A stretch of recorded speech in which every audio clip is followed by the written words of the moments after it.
The following is a special production of WOBL WDLW Sports. On air, online, on YouTube, on the web. The Lorain County Sports Network is your home for high school football.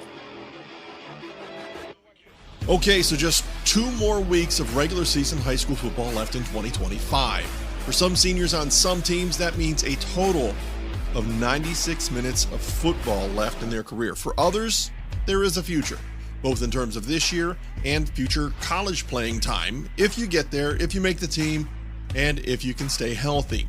Here's hoping for those elite level players that they can achieve all of that. In the meantime, there will be postseason play courtesy of the OHSAA. Locally though, it might be some slim pickings this year. This is the Stewart's TV and Appliance pregame show on the Lorain County Sports Network. Buy smart, buy local, buy Stewart's TV and Appliance in Elyria for all of your household and maybe even your business appliance needs. Good evening, I'm Don Vincent, and welcome. There's a fair amount online for some teams tonight, so let's start breaking it down. I mentioned last week that Joe Eitel and Drew Pasture's websites are pretty helpful in evaluating playoffs. A lot of the information here is based on their work with a little additional evaluation of my own thrown in. So let's look at the local D1 teams, Lorain and Elyria. While technically still in the hunt for the postseason, they're likely on the outside looking in. Both would have to win out and get some help, which I don't see happening right now. In D2, Avon is in and will host. I think they will be top 4, so that means they get a bye, and then we'll see where it goes from there. North Ridgeville likely gets in with 1 win either tonight or next Friday, but if they don't get both of those wins, it will likely be a bad draw for them. Amherst and Avon Lake could still make it by winning out and getting some help. Unfortunately, I just don't think that happens for either of them. In Division 3, if the Middies win out, they'll still need some help. Elyria Catholic will not win out. They get CVCA and NDCL, 2 of the best in their league. In Division 4, Vermilion is the top-ranked local team, but the list of help they need is deep. They sit at number 8 right now. I'm pulling hard for them, but I'm just not convinced it's a good result. Neither Firelands nor Clearview will win out. Both have Columbia and Keystone to finish, and both need both wins. Brookside is mathematically eliminated, but there's still a lot to play for. Division 5 sports the one team that's kind of a surprise to me in that they are not in a stronger position. The Keystone Wildcats, with their 5-3 record, I thought would be a shoo-in. Here's the upside for them. The teams that could jump them just aren't that strong. They may get in by default. Also in D5, Wellington likely wins one of its last 2, but that probably won't be enough to push them into Week 11. Columbia in Division 6, I like them for a Week 11 bye. Black River is fringy, even with 2 wins to close out the season. Finally, in D7, the Oberlin Phoenix finish with Brookside and Black River. I don't see a path for them to get there. So that's my take on the playoff picture. A quick review, we know that Avon and Columbia are in and headed for byes. North Ridgeville is likely. Keystone and Vermilion are on the bubble. On to tonight's action in the games on the network, including the local game everyone talks about every year. In the LC8, Oberlin will be at Brookside, both looking for their first conference win. 4-4, 4-1 Firelands will be at 5-3, 4-1 Keystone. Winner of this one is probably number 2 in the conference. Columbia is home against Clearview. Maybe not a running clock, but close. The last game on the conference is our WOBL Game of the Week. 3-5, 1-4 Wellington visits 4-4, 2-2 Black River. Gary Tollett and Brian DeVito will be on the call on 107.7 FM, 1320 AM, and WOBLradio.com. In North Coast Conference action, 6-2 Notre Dame Cathedral Latin will be at 3-5 Elyria Catholic. The last 2 weeks of the season will be a rough go for the Panthers. Speaking of rough last weeks, 2-6 Lorain plays host to Lake County's 8-0 Mentor. The Titans end up with Medina next week. We like the next game. It features two teams with identical records. Both are 5-3 overall and 1-1 in the SBC. Edison travels to Vermilion. Check this one out on YouTube with Dave Rivera and Jared Viancourt. Search Lorain County Sports Network. The network is spending a lot of time in the SWC this week. Starting off with the one game that we won't be at, Elyria will take its first win of the season on the road at 4-4 Berea Mid Park. 5-3, 3-2 Olmsted Falls is a guest at 4-4, 1-4 Midview. Richard Flowers and his team will be in Grafton for the game. Check out their reports on Facebook at Lorain County Friday Night Lights. Our second stream game of the night comes from North Ridgeville. The 7-1, 4-1 Rangers play the 4-4, 2-3 Amherst Steel Comets. Bull Barch and Max Drummond will have the call on the Lorain County Sports Network on YouTube. And finally, it's the rivalry. Pick your favorite cliche, it'll play. Avon Lake visits Avon. The records don't matter. I'll be sitting next to Dave Granzinski for this one. It's always fun when it's Lake and South. So that's the lineup. Hope your team is successful tonight. The Buckeye Community Bank Coaches Corner is up next. You'll get insights from the guys at the top of the programs. We'll be back with more Stewart's TV and Appliance pregame show in just a few.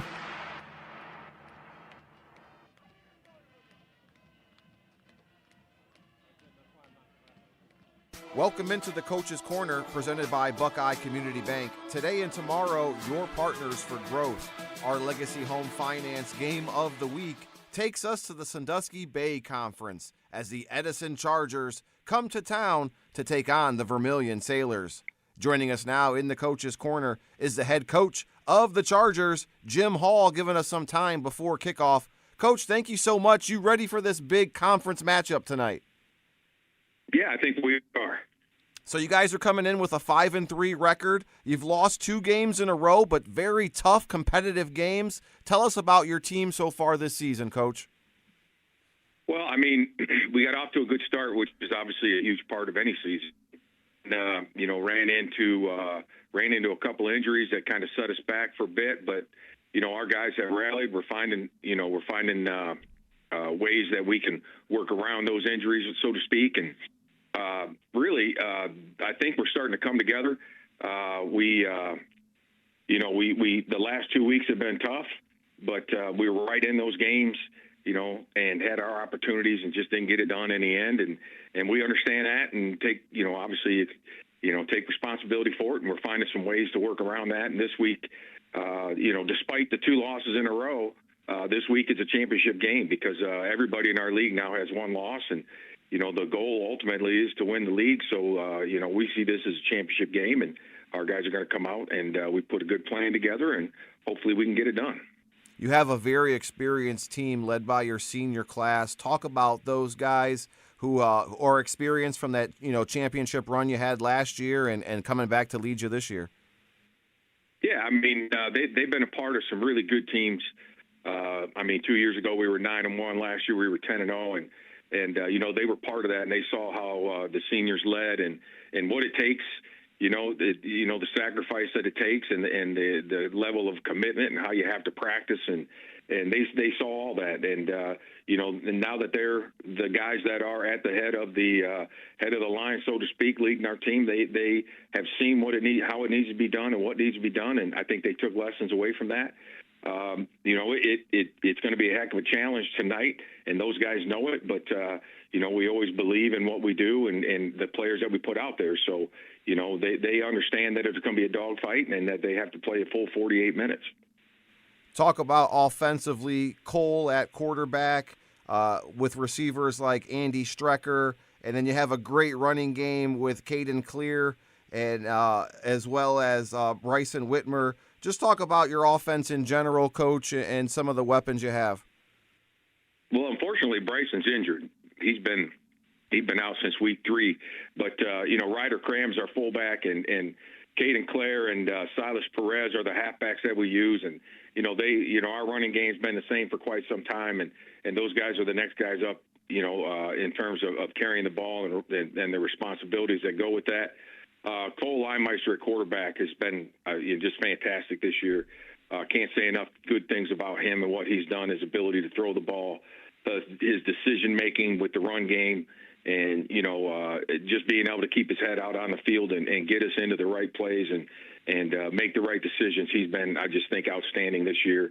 And our receivers, Colton Megro's a heck of a receiver, and a guy we try to get the ball to, Andy Strecker and Blaze Garner, another couple of guys that we get the ball to. So, aside from Silas, every kid I named, I think, is a senior, and, this is their opportunity, this is their time, and they're looking to make the most of it. The offense comes in averaging 25.5 points per game. Would you consider yourself a run-heavy team, Coach, or a balanced offensive attack? Well, I'd like to think that we're balanced, but I know we're run-heavy. I think balance is a kind of a deceiving term. When we want to throw it, we want to be able to throw it, and that usually comes off play action and some other things that we do. But we're going to run the ball more, and we're going to throw it and try to attack the defenses in many ways possible in the run game, and then use that to set up the pass. Your defense has played pretty good this year, Coach, only giving up 14 points per game, led by Ryder Cram, the linebacker, as well as Jacob Kuhl on the defensive line. Talk a little bit about some of the guys on the defense.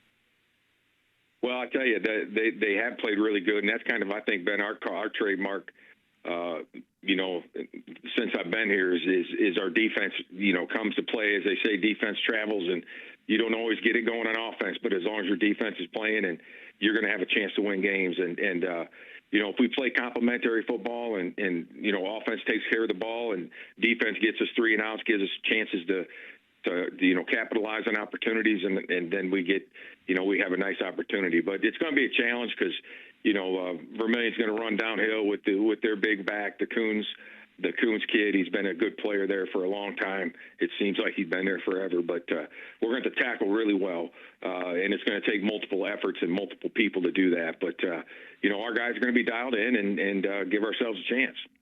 Scout this Vermilion Sailors team. You talked a little bit about them offensively, running the ball. What else have you seen on film from the Sailors? Well, offensively, they're very similar to us in the schemes that they use and what they want to do. Obviously it's going to run through Coons in terms of their offense, but they have playmakers on the outside, a nice big receiver, and their quarterback's a big kid. Doesn't run it a lot, but is effective when he does. And when he throws, he can throw the ball. So, the play action and the things that are going to come off that are obviously very, very big and things we got to keep in mind. And, from a defensive standpoint, again, they're very similar to us in the style of defense they run. They're just sound. They get off blocks, they get to the ball. They play some man-to-man, they mix in some zones. So they're just solid. They're a good ball team, well coached. Like I said, it's kind of a mirror image when you look at the team scheme, offense, defense. A couple differences, but for the most part, it's a pretty good matchup. Jim Hall giving us some time before kickoff, head coach of the Edison Chargers. Coach, thank you so much. Good luck tonight, and we look forward to seeing your team in the future. Well, thanks for having me on, and thanks for covering these kids. I think it's awesome that you guys do this, give these guys a chance to be seen like this. Absolutely, Coach. We'll be right back as we get more in-depth in our Coach's Corner presented by Buckeye Community Bank as we get ready for our Legacy Home Finance Game of the Week. It's the Edison Chargers at the Vermilion Sailors, live and free on YouTube.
national anthem.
Our colors this evening are presented by our very own Amfence Post 22 with our good friend Albert Chaser.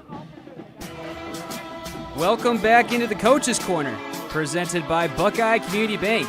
Today and tomorrow, your partner for growth. Hi, everybody. Jared Vinecourt here with Vermilion Sailors head coach Bill DeFucci. Coach, thank you for joining us before tonight's game against Edison. Hey, thanks for having us. Appreciate everything you guys do for us. Absolutely, Coach. Let's get right into it. Your team comes in with a record of 5-3, currently in Division 4, Region 14. You guys are the number 8 seed for the playoffs. OHSAA, they shrunk it down from 16 teams to 12 teams this season for the playoffs. Does your team, does your coaching staff look at that type of thing, or is it just let's go play on the gridiron as you guys get ready for Edison? Yeah, sure. You know, we try to keep things week by week. You know, look to be 1-0 every week. But as we start getting later in the season, and specifically the last few years, to have ourselves in position to anticipate, you know, future games after Week 10 and playoff possibilities, we certainly take a peek at that and look at, you know, what could be on the horizon. They do change drastically, but it's always fun to keep an eye on it and play the what-ifs, you know.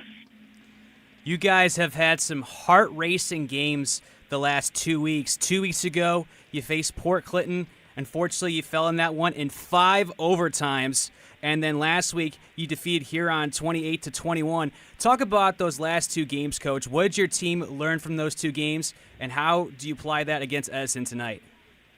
Yeah, certainly, you know, they understand that every play means something. You know, every play, you never know which play is going to determine the football game. And when you talk about playing in a game with 5 overtimes and the continuous fight and the never give up from every player on our football team, it's a breath of fresh air. You know, just know these guys are going to fight till the final second falls off and the whistle blows.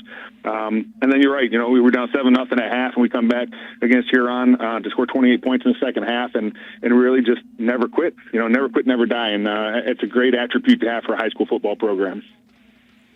Let's talk about your offense, Coach. I'm sure you've gotten this question asked to you a lot this season.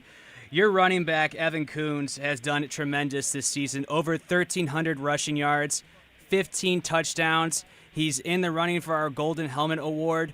Evan Coons, he's a senior. What have you seen from him over his high school career for you, and especially this season being his last season of high school football? Yeah, you know, it's patience, it's growth, it's work in the off season. I mean, this year we're talking about a back that has over 1,300 yards, and he missed week 1. I mean, so he's achieved this already, you know, in 7 games. So, you know, we're looking forward to him continuing to do what he does here at the end of the season to close out these last 2 games, both conference games for us, important positioning games for us. Just a phenomenal kid, great athlete, and he's fun to be around. And it's not just him, Coach. Your run game has done fantastic this season. 26 touchdowns. Isaac Kaiser and Zach Worth have helped in that run game along with Coons. What have you done so well this season on the ground that has contributed to the scoreboard for you guys? It starts with the guys up front. I mean, we've got 3 sophomore linemen that start for us up front and 2 senior guards, and those senior guards do a fantastic job of really defining what the offensive line is supposed to look like.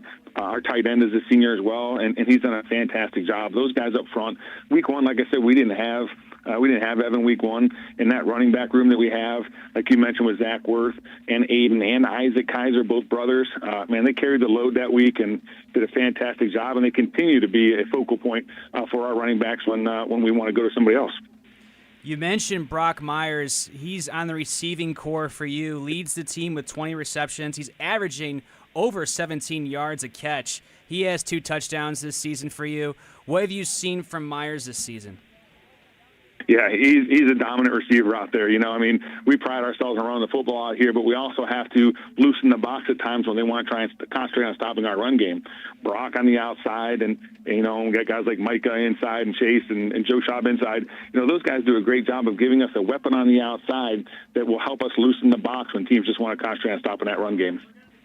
Moving over to the defensive side of the ball, Coach, your team has 8 turnovers this season. You guys are averaging a turnover a week. What do you think your defense has done so well this season where they're forcing those turnovers? It's intensity one, and it's being gap sound. I mean, we have to be in the right places in order for those opportunities to present themselves.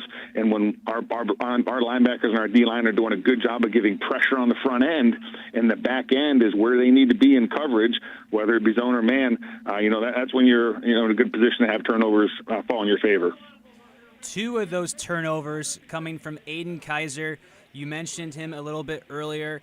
He has 2 interceptions this season. He also has a forced fumble and a fumble recovery. What have you seen from Aiden Kaiser this year? I'll tell you what, he's a spark plug, whether it's on the offensive side of the ball or the defensive side of the ball. He's involved in blitzing and pressuring and getting QB sacks. He's also, playing in coverage and pulling out interceptions. He's where he needs to be, and he does it at a high energy, and his football intelligence, it's remarkable. Coach, what are the keys to the game to get the victory over Edison tonight? It's like looking in the mirror. I mean, Edison likes to run the football and play good defense. So, it's going to be playing gap sound defense, making tackles, wrapping ball carriers up when we get the opportunity, and making sure that we don't give them second options. They're going to run that triple option offense, and we have to be sound on defense. Offensively, we have to continue to open up holes and allow our running game to ground and pound and put points on the board. Before we let you go, Coach, we have a segment called 3 and Out. We ask you 3 questions to get to know a little bit more about you and have Lorain County get to know a little bit more about you. First question, Coach, who's your favorite football player? My favorite football player is TJ Watt. Great player. A defense guy, I'm assuming? Yes, he is. Yeah, outside linebacker. I'm a Western Pennsylvania boy, so, grew up and raised in Western PA, and then we stay true over there. Gotcha. I see the connection. Second question, Coach. Football players, they lead. What's your favorite food? Any kind of pasta. I'm a pasta guy. It's ironic you say that, Coach, because the last few interviews I've done with coaches around Lorain County, they have said the same answer. I guess Lorain County is an Italian community. I can respect that. I like that. I like that answer. Da Fucci, I mean, it makes sense for you. Italian last name. Yep, yeah, certainly. We love the sauce and the noodles. You know how that rolls. Last question, Coach, before we let you go. What's your favorite TV show? Ooh, favorite TV show. I don't really spend a ton of time watching the series. I guess there was a little while where I was kind of roped into watching Yellowstone, and that was a pretty good series that I enjoyed. Excellent choice, Coach. We appreciate the time, Coach, and good luck tonight against Edison. I appreciate that. Thank you for everything you guys do for us. Of course, Coach. That was Vermilion Sailors head coach Bill DeFucci giving us some time on the Coach's Corner presented by Buckeye Community Bank. Today and tomorrow, your partner for growth. When we come back, kickoff from Sailor Field in Vermilion, Ohio on the Lorain County Sports Network. Welcome into the Legacy Home Finance Game of the Week. We are live from Vermilion High School. Anchors up. It's all hands on deck as the Edison Chargers come to town to take on the Vermilion Sailors in a Sandusky Bay Conference showdown. Somebody is going to walk away with a better shot at first place, as right now there's a little bit of a three-way tie, and we'll get into that during the broadcast. Dave Rivera, Jared Vaillancourt, and we are super excited to bring you this matchup. Edison comes in at 5-3. Vermilion is 5-3. You just heard from both of the coaches, presented by Buckeye Community Bank. We're in our pregame portion of the show where we talk to the coaches. We get to see a little bit before the bullets start to fly, per se, Jared. We're excited. Before the game, me and you were kind of predicting what we think is going to happen here tonight, but no matter what, I think it's going to be a good one. It's going to be a great game, our first Sandusky Bay Conference game of the year. Both these teams fighting for a playoff spot. This should be a good conference matchup here tonight. So our pregame is brought to you by Stewart's TV and Appliance, as we are just about set to get ready for action, as we get ready to dive in a little bit deeper into this ball game. Jared, take a look at some keys to the game. Let's start with the visiting Edison Chargers. For the Edison Chargers, are they going to be able to play 4 quarters? We saw them last week against Port Clinton. They scored their points only in the first half. They went scoreless in the second half. And they also have to get their run game going. They're predominantly run offense. And same thing goes for the Vermilion Sailors. They have to play a full half as well. They scored all their points last week against Huron in the second half. They didn't get any in the first half, and they also have to continue the run game. They have to mix Coons with Worth and all their amazing backs here tonight. Vermilion won the toss and deferred, as the opening kickoff is going to go out of bounds for a penalty. Your coin toss is brought to you by Lorain County Visitors Bureau. The keys to the game, as Jared just talked about, was brought to you by Williams Brothers Builders. And the opening kickoff brought to you by Lorain County Community College. This is an Edison team that they've lost their last 2 games. They started 5-1, but have lost their last 2, both on the road. They lost to Port Clinton and Clyde in back-to-back weeks. So Edison desperate to get back in the win column here tonight. As for Vermilion, they're looking to continue their winning ways after defeating Huron last week, 28-21 on the road. So it's going to be 1st and 10 for the Chargers from the 35-yard line to get things going. And it's a handoff straight up the middle, and very minimal gain there on first down, as it looks like they get 1 on the first down carry, as that was Ryder Cram, the ball carrier.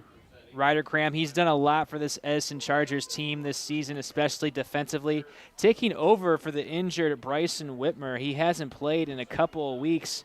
He has 10 touchdowns on the ground for Edison this season. Cram has done a nice job taking over for Whitmer ever since he's been out. So a little bit of a wing T look here for the Chargers, who are 5-3 on the season. Motion man, and the pitch goes to number 22. That's Silas Perez, and he picks up a few yards off the left-hand side pitch. Both these teams are fairly similar. You're going to see Edison and Vermilion utilize 3 backs. You already saw Cram and Perez there for Edison. You could also see Caden Clary. He could also get some carries as well for Edison. And already 3rd and long coming up for the Chargers. Yeah, 3rd and 7 from the 37-yard line.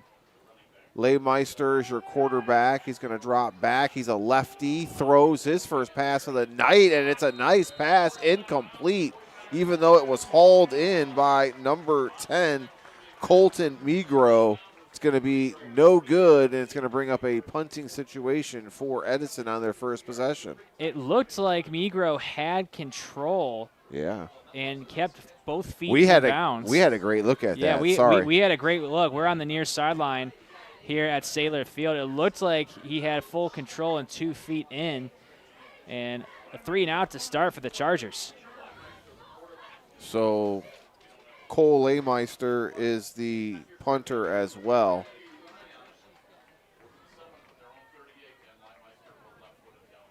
And here comes the kick. It's a fair catch called by Vermilion, and they're going to let it roll. And Edison downs it at the 28-yard line.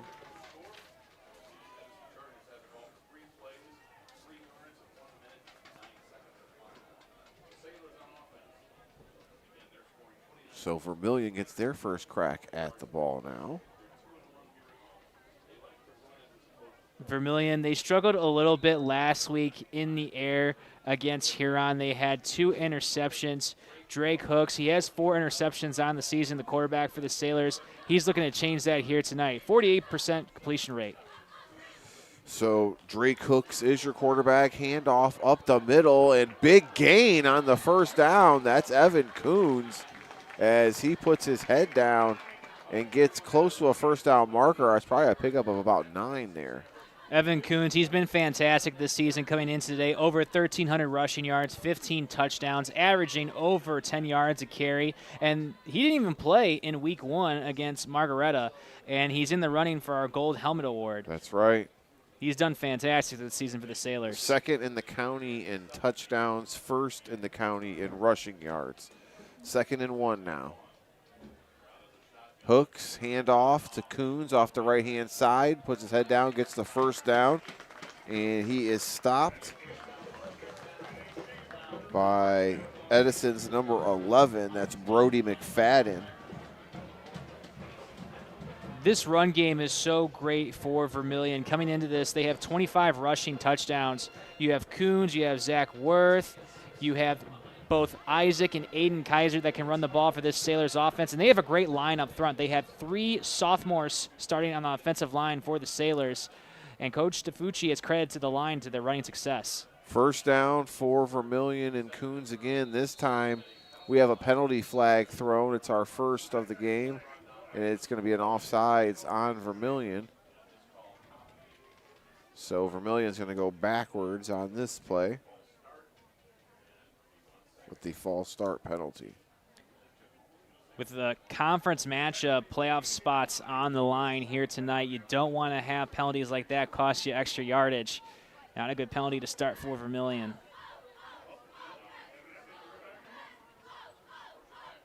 And we'll take a look at the starting lineups for the Sailors.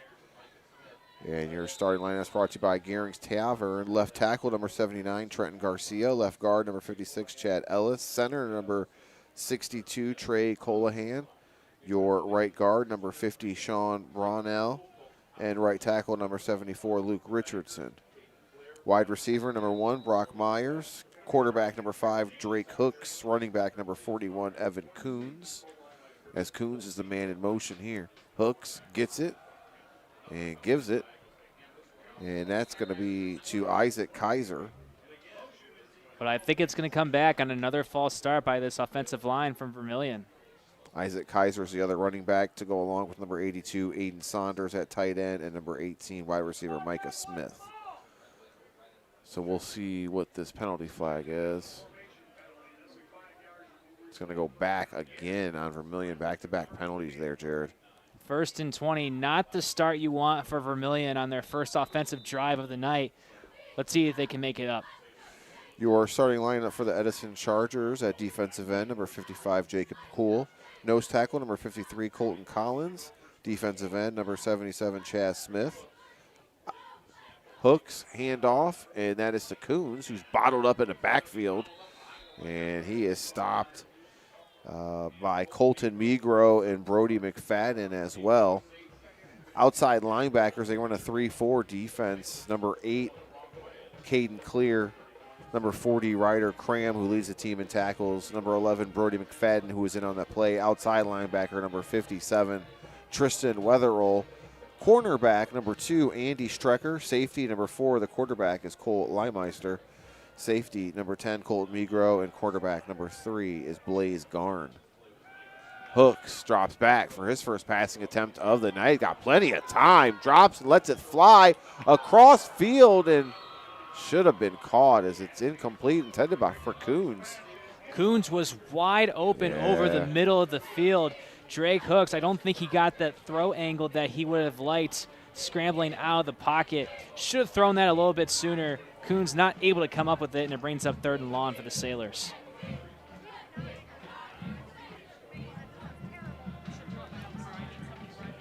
Field conditions here. It's a grass field at Vermilion. Is a little bit of a wear and tear on the part of the field that the Sailors are on right now. But besides that, it's pretty nice on the field. Hooks, the wide receiver screen's got a man wide open, and he might go all the way as he takes the wide receiver screen all the way to the house. Brock Myers. 69-yard wide receiver screen, Jared. They got a great block on that right side. Myers, he's the captain for this Sailors team, has done great all season long. The senior turning on the Jets to get his 3rd touchdown of the season. That's his longest reception this season as well. The 6'3", 195-pound senior shows you he's got some wheels as Brock Myers makes the defense pay with the long 69-yard wide receiver screen for a touchdown. Vermilion, this is exactly what they needed after going scoreless in the first half last week against Huron. So kicking it's going to be Micah Smith. It's up and good. And it is 7-0 in favor of Vermilion. When we come back, we'll give you our scoring drive courtesy of Valley Chevrolet. It's 7-0 in favor of Vermilion. Don't go anywhere. It's a Legacy Home Finance Game of the Week.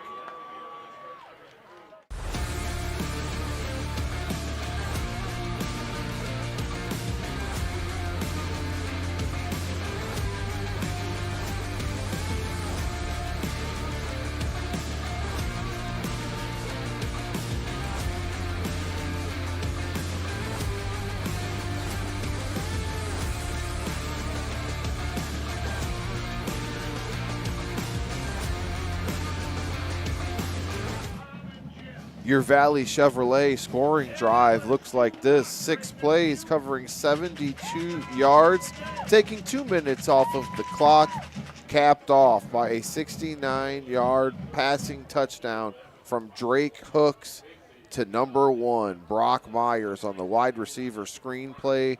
Takes it all the way to the house. Jared, boom, just like that, 7-0.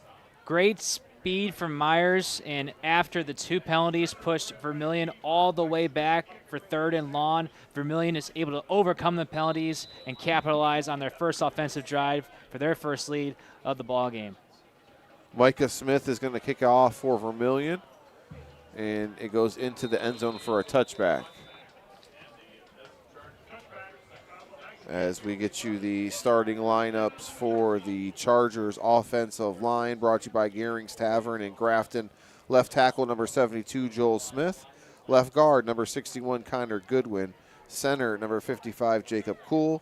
Right guard, number 52, Chaz Smith. And right tackle, number 57, Tristan Wetherill. Your quarterbacks, number 4, Cole Leymeister. Wide receivers, number 10, Colton Migro. Wide receivers, number 22, Silas Perez. Number 8, Caden Clear, also in the backfield with Ryder Cram in the up back position, number 40. And number 11, Brody McFadden, tight end. Man in motion, handoff to Cram. Nope, Leymeister keeps it, and he is sacked immediately, as that's going to be a tackle for a loss. Jared, you're going to have to help me out on numbers because these black jerseys for Vermilion, I can't really see it. The up purple is hard to read, Dave, but Vermilion, they read that RPO perfectly. They get the sack. They get the negative yardage. Great stop by that Vermilion defense. They read that perfectly.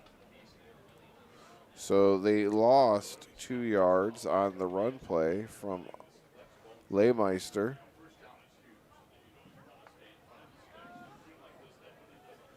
So 2nd and 12 now from the 18 with 7:30 to go here in this first quarter. Leymeister, handoff to Cram. And that is going to be a nice pickup there for Ryder Cram. Picks up 8 yards.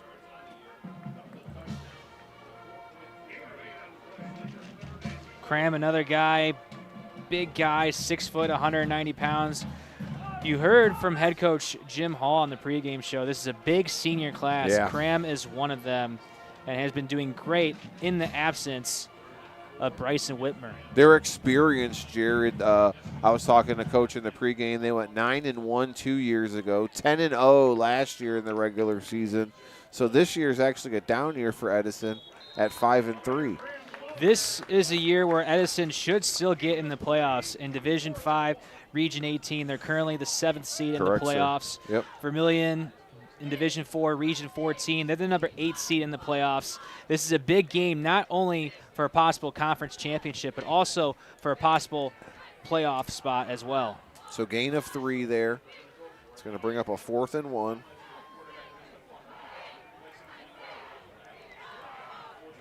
We'll see if they go for it. Leymeister is also the punter for Edison. Yeah, they're going for it as everybody's lined up tight. Cole Leymeister under center, maybe a quarterback sneak. What do we got here? Timeout. As our timeouts are brought to you by Lorain County recorder Mike Duran. We'll take it as well. It's 7-0 in favor of Vermilion. It's the Legacy Home Finance Game of the Week, live and free on YouTube.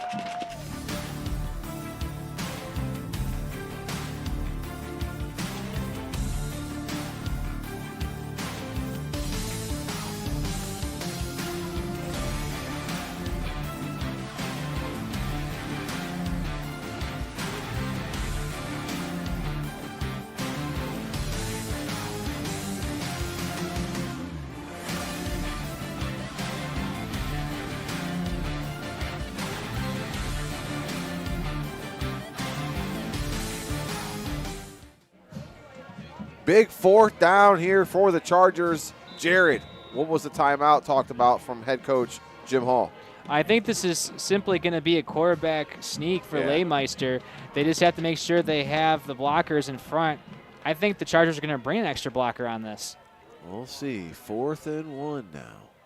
Man in motion, and it's a pitch to him as stop is made. I don't think he got there. Nope, they're signaling no. Trying to get you a number, That folks. was Caden Clear. Yeah, but who brought him down for Vermilion? Number 10 for Vermilion, that's James Bengal. Hope I'm pronouncing it right. Bengali makes the big hit there for Vermilion, and it's a turnover on downs. That's a huge momentum swing for Vermilion after scoring the 69-yard touchdown pass on their last drive. They're on Edison's side of the field. A huge momentum booster in this first quarter for the Sailors. So 1st and 10 from the 29-yard line with 5:50 to go in this first quarter. And Coons gets it. Gets 5 yards on the first down carry. We've seen Vermilion do a lot of that jet sweep here early in this first quarter. Expect them to keep doing that throughout the game, especially with Coons' speed and athleticism. He has a lot of power from that right side. Coons coming up limping, partner. Not what you want to see for Vermilion, as he's going to take a seat on the sidelines and talk to the trainer. We'll see what we could do as Hooks hands it off. That's going to be Kaiser up the middle, as Isaac Kaiser is a 6'2", 195-pound sophomore. And it's a 1-2 punch with him and Coons. His brother Aiden as well. Both of these brothers, Aiden and Isaac, dynamic players for Bill DeFucci's squad. And if I'm not mistaken, I believe Aiden Kaiser wrestles for Vermilion as well. Here we go. A little trickery here from Vermilion. Edison sniffs it out. Don't think they're going to get the first down as they look about to be a yard short. As it was a double handoff there, Jared. A little trickery that Edison did not fall for. Good stop for them on 3rd down. We'll see what Vermilion does here. You got to assume they're going to go for it since Edison just went for it. The black jerseys with the purple lettering having a hard time making out who the ball carrier is here from this press box. 4th and 2 now from the 21. Hand off to Kaiser off the right-hand side, puts his head down, and first down for the Sailors, as that seems to be working well, Jared. Just run the ball. ramming through the defensive line. Kaiser doing a great job of extending this drive for Vermilion. So Kaiser extends the drive, gets Vermilion into the red zone for the first time tonight. Brought to you by Russell Real Estate Services agent Steve Lawson. If you're buying or selling your house in the next few months, consider superstevesells.com. 1st and 10 now from the 14 after the 10-yard gain. And Vermilion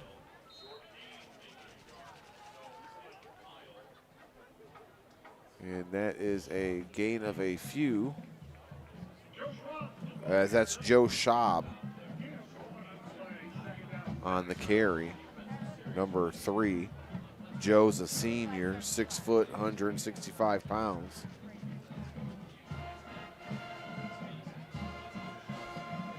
Want to give a shout out to Cliff German, who's the PA guy here, owner of German's Villa in Vermilion. He's the one that's given us all the heads up on the ball carriers and the tacklers because we're having such a hard time reading the numbers. As this one is handed off on the right-hand side, and it's going to be close to a first down, as that looked like Zach Worth there, partner, number 8. Worth is another one of these backs for Vermilion that's going to get the yardage you need to move the chains. Worth, Isaac Kaiser, Coons, trifecta for Vermilion's offense on the ground. So 3rd and 2 from the 6. We're coming up to the 2-minute mark in the first quarter, as this one's flying by, and Jared and I kind of had that thought in our mind that it's going to be a lot of running and a lot of fast-moving clocks. Here we go.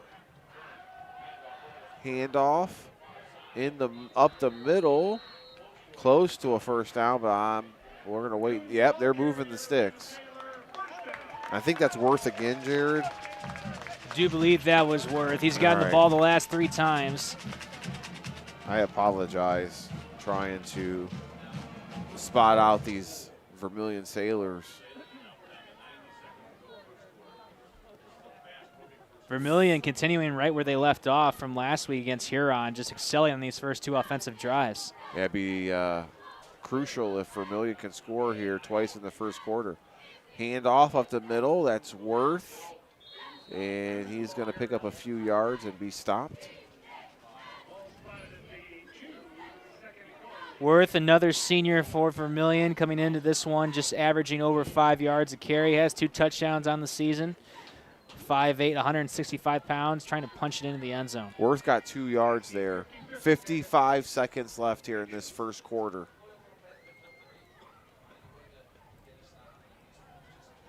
And Vermilion not in any rush. They're taking their time on this one. Kaiser is the running back. And a high snap. Hooks is just going to fall on it and save the possession, as that one was over the 6'4", 210-pound quarterback's head, which tells you exactly how high that snap was. A costly mistake by Vermilion in the red zone. That pushes them all the way back to the 17-yard line. Yeah, that was a huge loss. A 15-yard loss, basically like a penalty. 7 seconds left, and I think they're just going to let this one end at 7-0 in favor of Vermilion after 1. It's the Legacy Home Finance Game of the Week, live and free on YouTube. Make sure you subscribe. It's completely free. You can watch on demand whenever and wherever you want. We'll be right back here in Vermilion.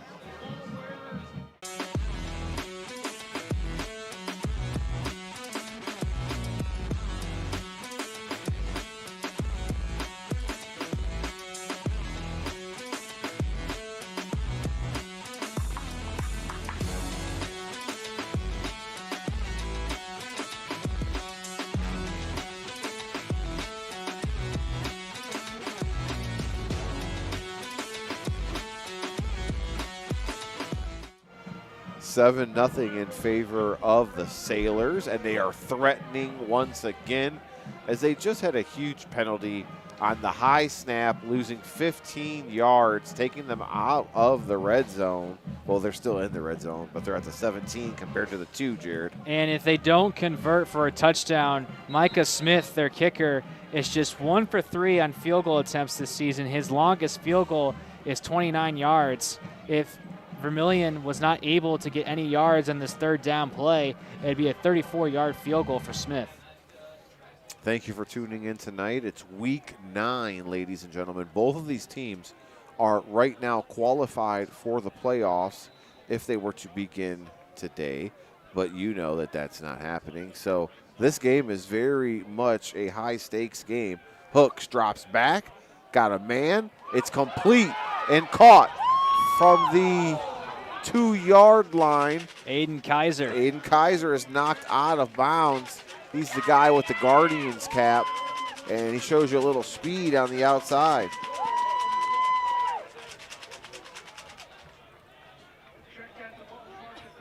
So they picked up that 15 yards that they just lost, Jared. And we'll see if they go for a 4th and short. How about that for irony? Well, on the first drive, they had 2 penalties, and it was 1st and 20. And then they had that 69-yard touchdown pass on the screen to Myers. And now you had the high snap, and now they made up that yardage on the high snap. So both drives, they have made up for lost yardage, whether it was a fumble or a penalty. That snap was brought to you by Janasco Insurance. It's the first snap of the second quarter. Hooks, handoff. Coons up the middle and scores. From 2 yards out, it's good to see Coons back in the ballgame.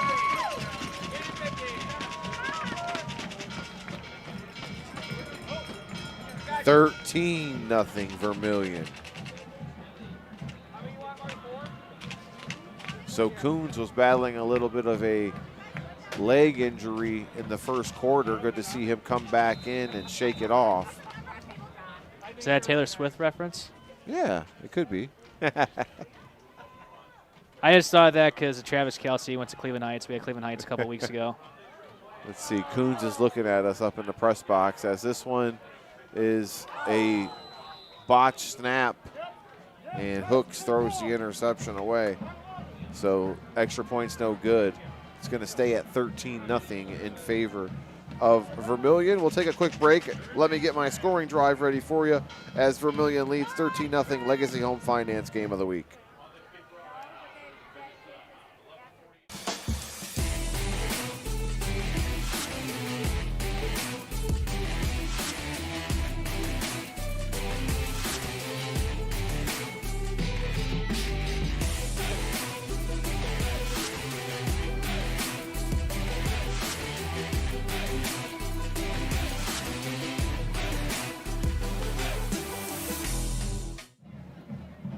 That scoring drive was 10 plays covering 71 yards, and it took off 6 minutes off the clock, capped off by a 2-yard touchdown run by number 41, Evan Coons, your leading rusher in Lorain County. Jared, you impressed so far with the Sailors?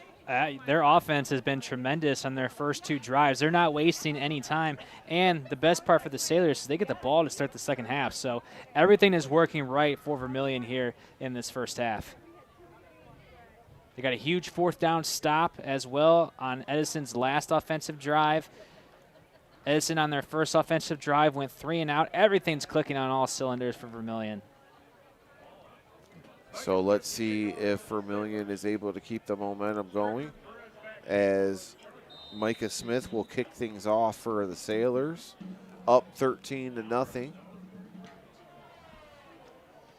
And it's going to be taken and returned by Andy Strecker of the Chargers. And he's got some room to run. He's hit, bounced back, and he's going to be stopped at about the 31-yard line.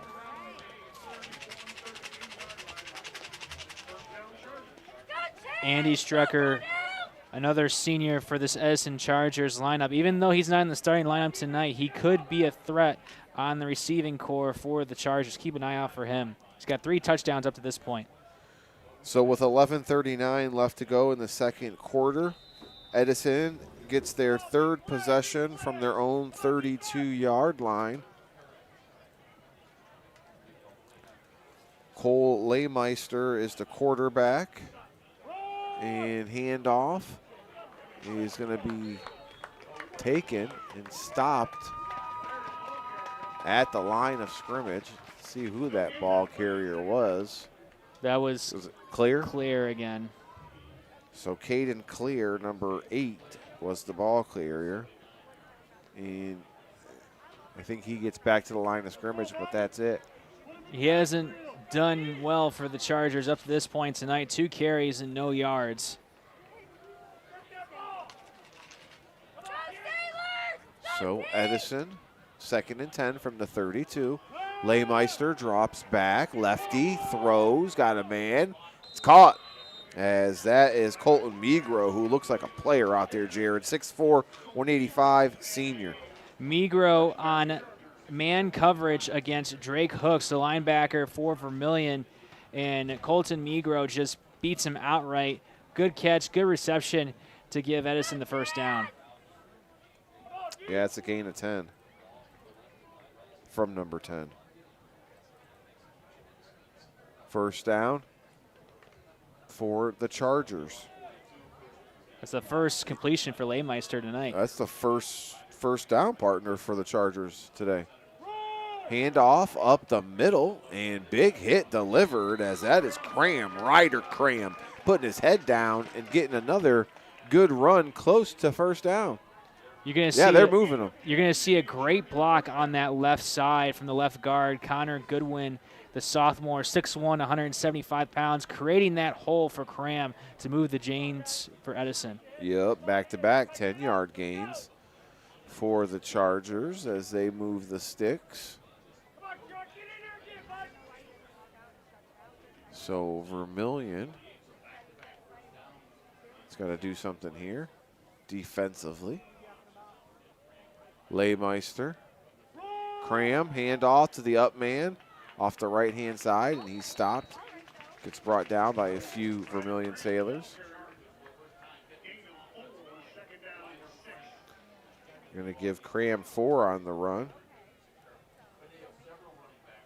2nd and 6 now, Jared. Cram doing most of the rushing here in this first half, 5 carries for 26 yards. I think the Chargers realize they got to utilize him more in this run game if they want to get on the scoreboard. Leymeister, clear, gets the handoff off the right-hand side, and he is going to pick up a few yards before he's brought down. Caden Clear, the 5'9", 180-pound senior. We talked about it at the top of the hour. Both these teams have a lot of running backs to use offensively, and we're seeing both teams offensively utilize all 3 running backs here in this first half efficiently, especially for Vermilion. 4-yard gain brings up a 3rd and 2 from the 40-yard line. Chargers give to Cram. Nope, it goes to Clear on the outside, and Clear's got a whole bunch of room, tries to make a man miss, but is stopped. What a play call there, and a play fake by Leymeister. That was a trickery right there. A great RPO by Leymeister. We thought it was going to go to Cram. He pitches it over to Clear. A huge 30-yard gain for Edison. In the red zone are the Chargers for the first time, brought to you by Russell Real Estate Services agent. No. If you're buying or selling, consider Super Steve Sells at Russell Real Estate Services. Clear again off the right-hand side, and he is going to be brought down. So both these teams getting their run game involved early and often. They're going to give Clear 4 yards on the run.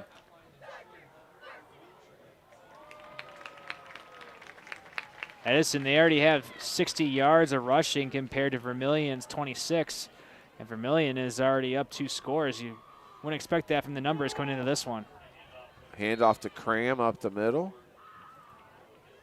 And he's going to be stopped short of a first. It's going to bring up a 3rd down. 4-yard gain. I like the digital yard markers out there, Jared. That's fancy. That's college football We got the stuff. play clock in the end zone out here in Vermilion as well. Loving it. Leymeister, the quarterback, handoff to Cram. And Cram is stopped close to a first down.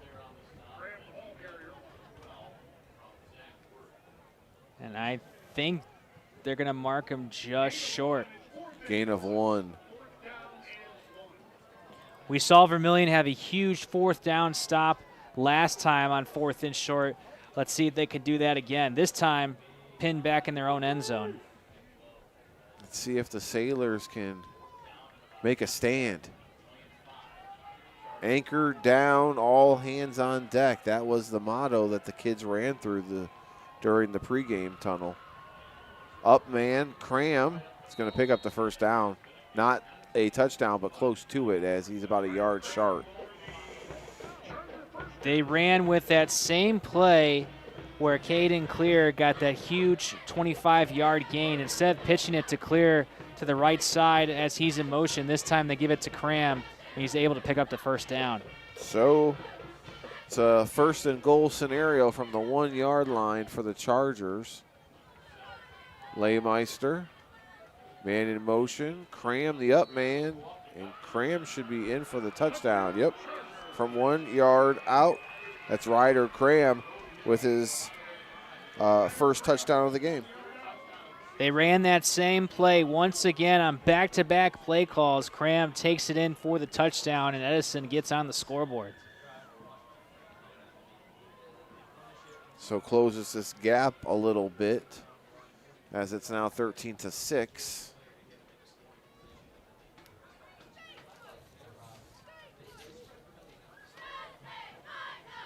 Kicker is Alex Davidson. Davidson, he's had a good season this season for the senior. He's a perfect 27 for 27 on PA attempts and also 5 for 6 on field goals. Davidson, muff snap, and he's going to be no attempt. They throw it into the end zone. It's picked off. So we'll stop the 2-point try. Jared jinxed him. I was going to say the same thing. Super producer Duke giving it to him. 13-6 in favor of the Sailors. Will give you a scoring drive when we come back. It's the Legacy Home Finance Game of the Week.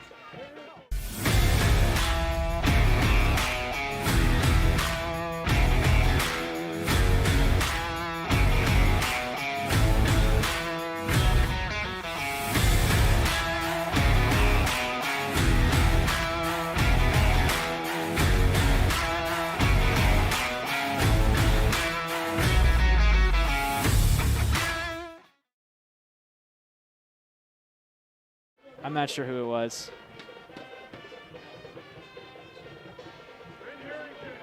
We are back as that was a 12-play, 68-yard scoring drive capped off by a 1-yard touchdown run by Ryder Cram, taking off 5 minutes off of the clock. And just like that, it's a 1-possession game, Jared.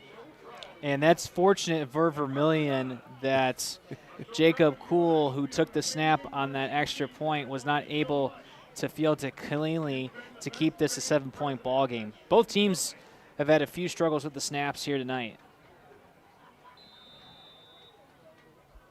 So Alex Davidson will kick it off for the Chargers.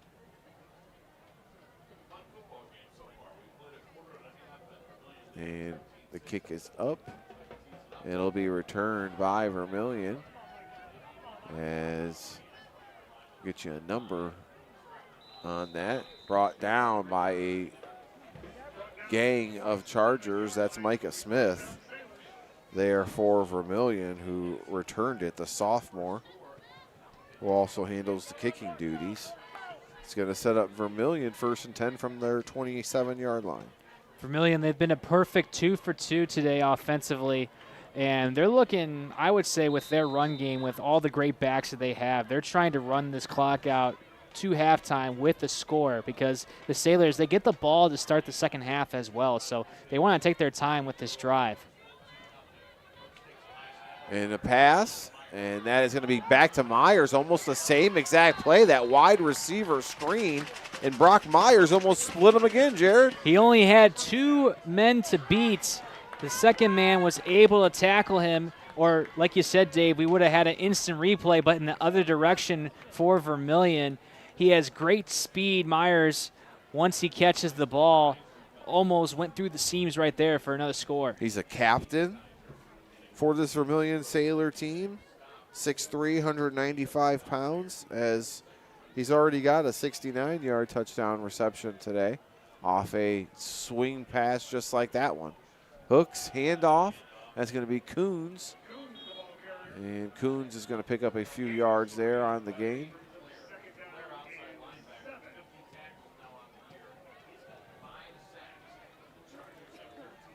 So 2nd and 7 now after the 3-yard pickup from Coon.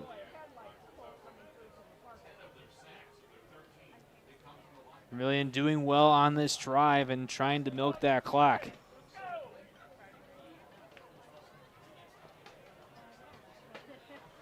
Second and 7 from the 45-yard line.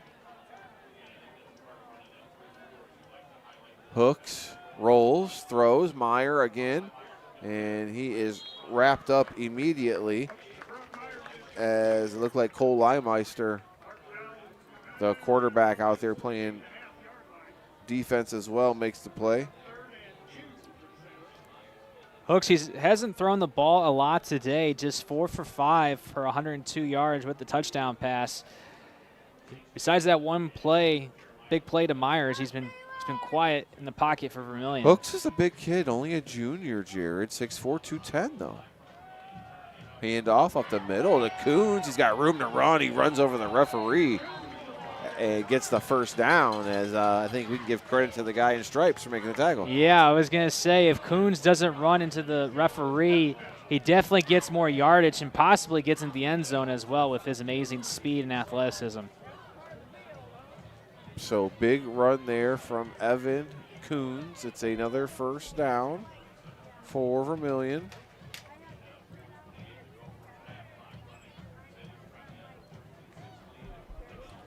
.4:20 to go here in the second quarter. And we got a penalty flag, as it's been fairly clean so far. This one's going to go against the Sailors. And I don't think this is going to affect Vermilion at all. They've already had 2 false start penalties on their first offensive drive. Now this is their third one, but they were able to make up the lost yardage. They were able to make up the lost yardage on the high snap earlier. So even though penalties and negative plays have gone against Vermilion, they've been able to make it up, and they're looking to do that again here on their third drive, trying to get a score before the end of the first half. 1st and 15 now from the 42-yard line. And I think Edison just jumped. They gave it right back to him. A neutral zone infraction. Don't go anywhere. We'll give you our Health Markets halftime show coming up in just under 4 minutes, brought to you by local insurance agent Jeff Allison in Amherst. It's open enrollment season. If you have questions about your Medicaid or Medicare insurance or any type of dental, vision, or health plans, give Jeff Allison a try. Maybe he can save you some money.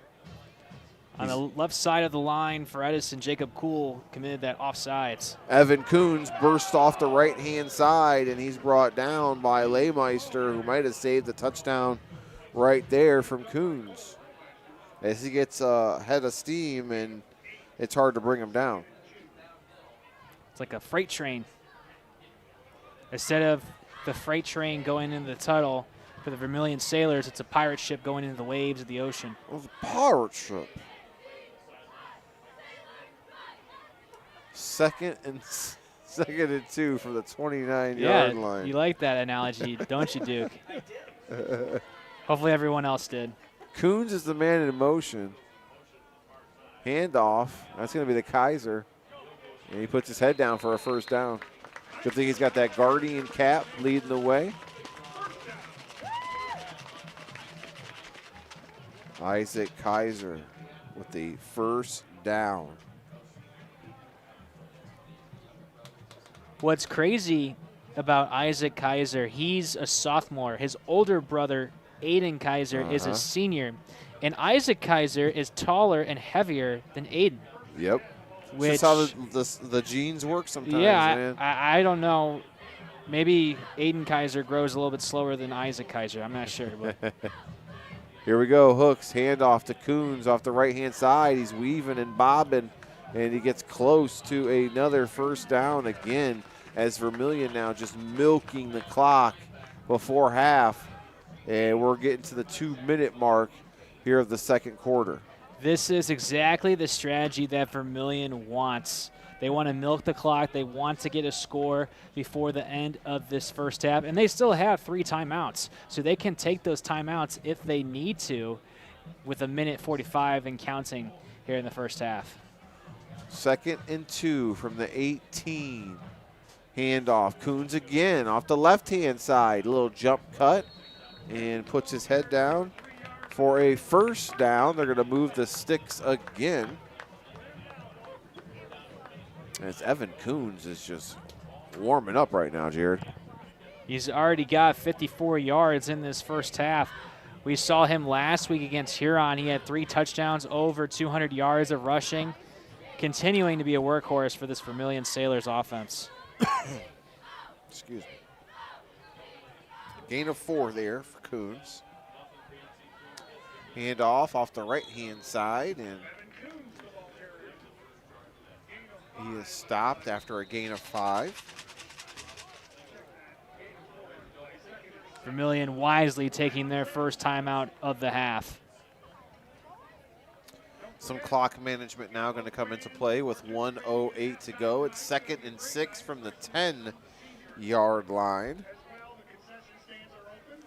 As we thank you guys for tuning in on this Week 9 edition. So log jam at the SBC, atop the SBC, as you got Vermilion, Edison, and Port Clinton all tied atop for first. And Port Clinton, they just beat this Vermilion Sailors team a couple weeks ago. And they beat Edison last week. Edison last week. So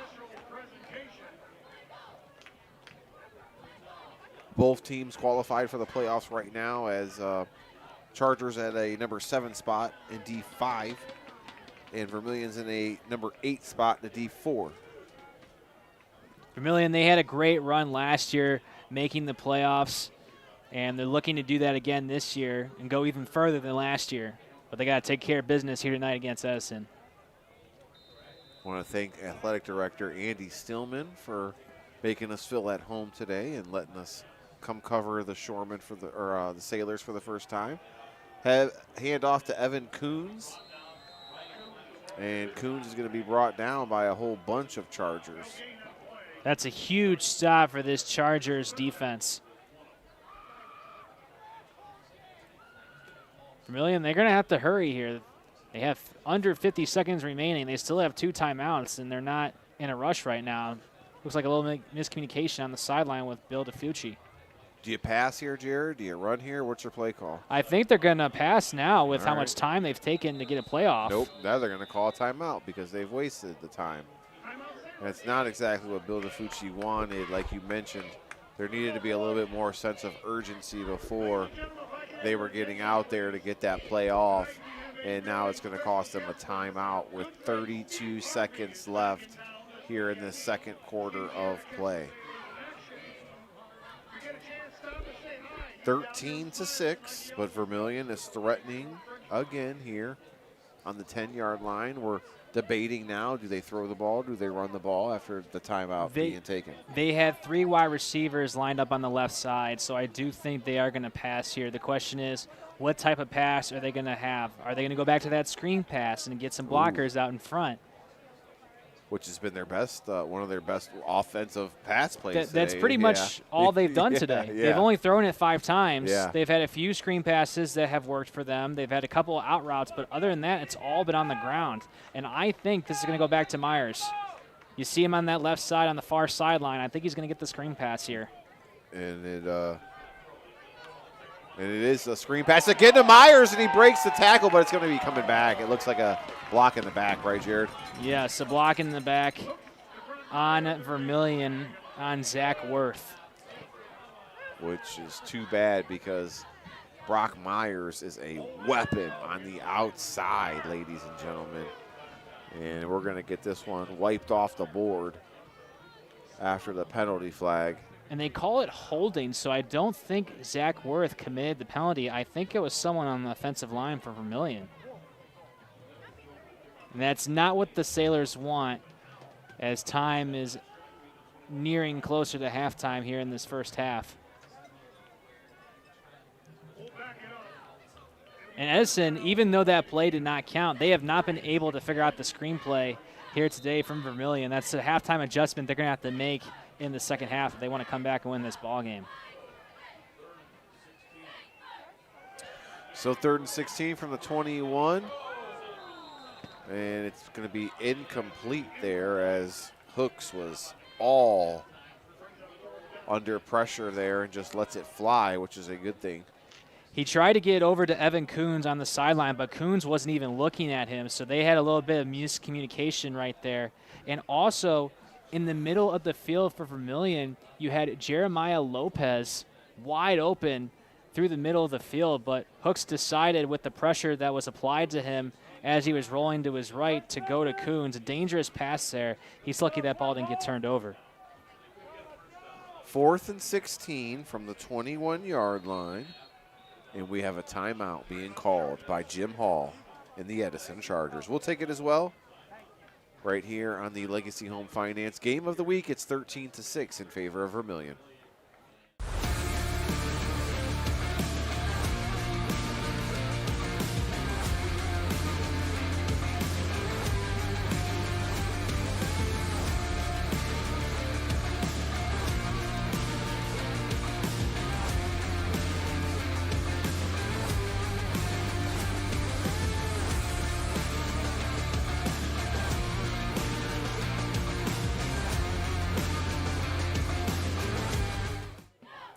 Timeout brought to you by Lorain County Recorder Mike Duran.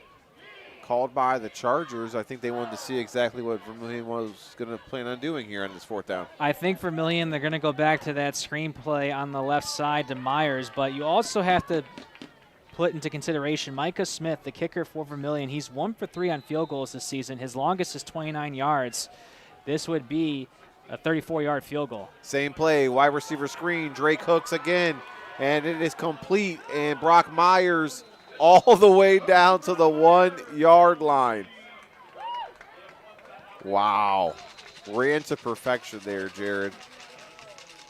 As we said before, Edison took the timeout. They haven't been able to figure out the screen pass at all today in this first half against Vermilion. That's a halftime adjustment they're going to have to make, or they're not going to be able to come back into this one as Vermilion's threatening. First down pickup of 17 yards on the screen play, as the wide receiver screen has been the Achilles heel for the Edison Chargers defensively, as Brock Myers gets it in open space for Vermilion, and he's putting on a show tonight. So Myers has caught the ball 4 times today for 100 yards. 3 of those are on the screen pass for 95 yards.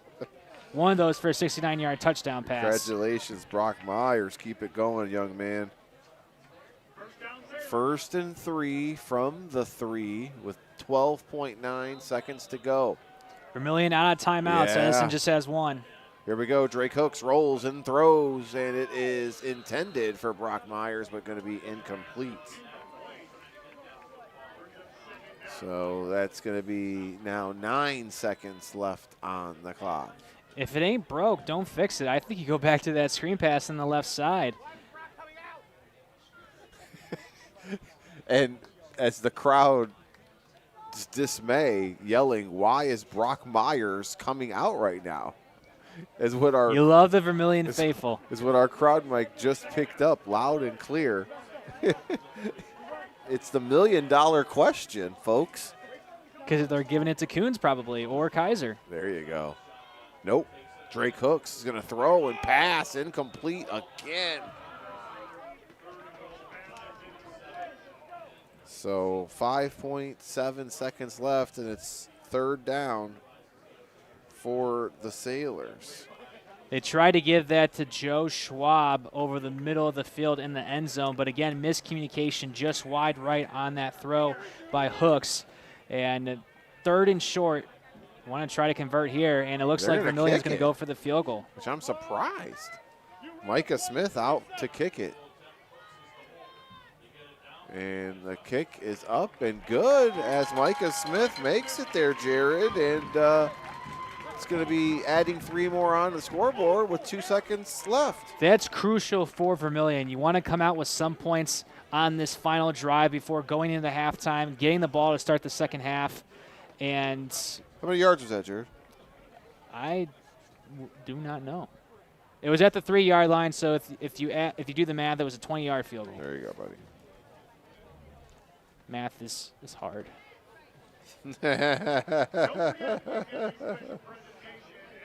16-6. It makes it a 2-possession ball game now with 2 seconds left as we are ready for halftime with the Sailors leading this one here. We talked about at the top of the hour off air, we think the kicking game is going to have to come into play here You thought tonight. that was going to be a major part So did our tonight. producer, Duke. Yeah. And so far here in this first half, it's been a big play for Micah Smith and the Sailors. That's just the second field goal Smith has made this season. And he got all of that one. His longest is 29. That one was a 20-yarder. So that little chip shot there, you could tell it had a little bit more leg in it. Smith going to do the kicking duties as he kicks off. Stay tuned for our Health Markets halftime show. This one is a squib kick, fielded and taken is Blaze Garn. And Garn is taken down at the 40 as time expires. Don't go anywhere, 16-6 in favor of the Sailors. We'll leave the band on for you guys to see and enjoy. And then we'll come on back. We'll give you stats courtesy of Al Januzzi CPA. We'll rate some food courtesy of Brian Victor at Howard Hanna. And we'll get you ready for the third quarter, as well as try to give you some scores from around Lorain County as it's week 9 and there's a lot on the table as playoff points are up for grabs. Don't go anywhere. It's the Health Markets Insurance halftime show sponsored by Jeff Allison coming up next.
Here is Should I Stay or Should I Go? Had him called.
Here is Thriller.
Enter standing.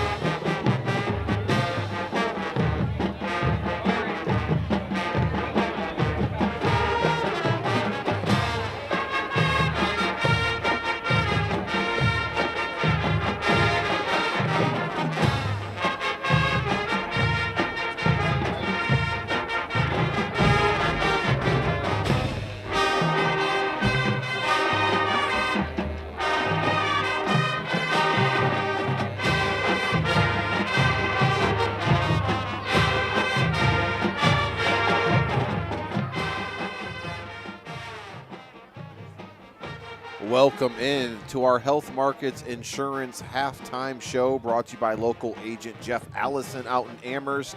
If you're uninsured, what are you waiting for? Now's the time to talk to Jeff Allison in Amherst to weigh your options on all of your insurance coverage. Dave Rivera, Jared Viancourt, as we are in the middle of Week 9 high school football, and it's a good one as Vermilion leads 16-6 over Edison. As you join us live in our Green Path CPA Solutions broadcast booth. If you're having some tax issues, maybe you should consider Green Path CPA Solutions. Check them out online at greenpathcpa.com. Jared, you got the stats. Let's hear them from both teams. Let's start with the Chargers. The Chargers in the rushing game, 16 carries for 70 yards, capped off by Ryder Cram's 1-yard touchdown run. For the Vermilion Sailors, they have 21 carries for 69 yards, capped off by Evan Kuhn's 2-yard touchdown run back in the second quarter. On the receiving core, just one pass for 10 yards for Edison up to this point. For Vermilion, they have 5 receptions for 115 yards, a 69-yard touchdown pass to Brock Myers. He has 4 receptions for 100 yards in the first half. In the passing game, Cole Laymeister just 1 for 2 for 10 yards. As for Drake Hooks, he is 5 for 9 with 1 touchdown and 115 yards.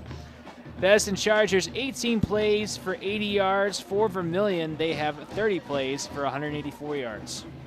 So those are your stats, courtesy of Al Januzzi's CPA. It's all about the numbers, and the numbers that matter, 16-6 in favor of the Vermilion Sailors, as we're in the halftime right now, and the team's starting to come out to stretch. Let's give you some scores from around Northeast Ohio as we have those for you.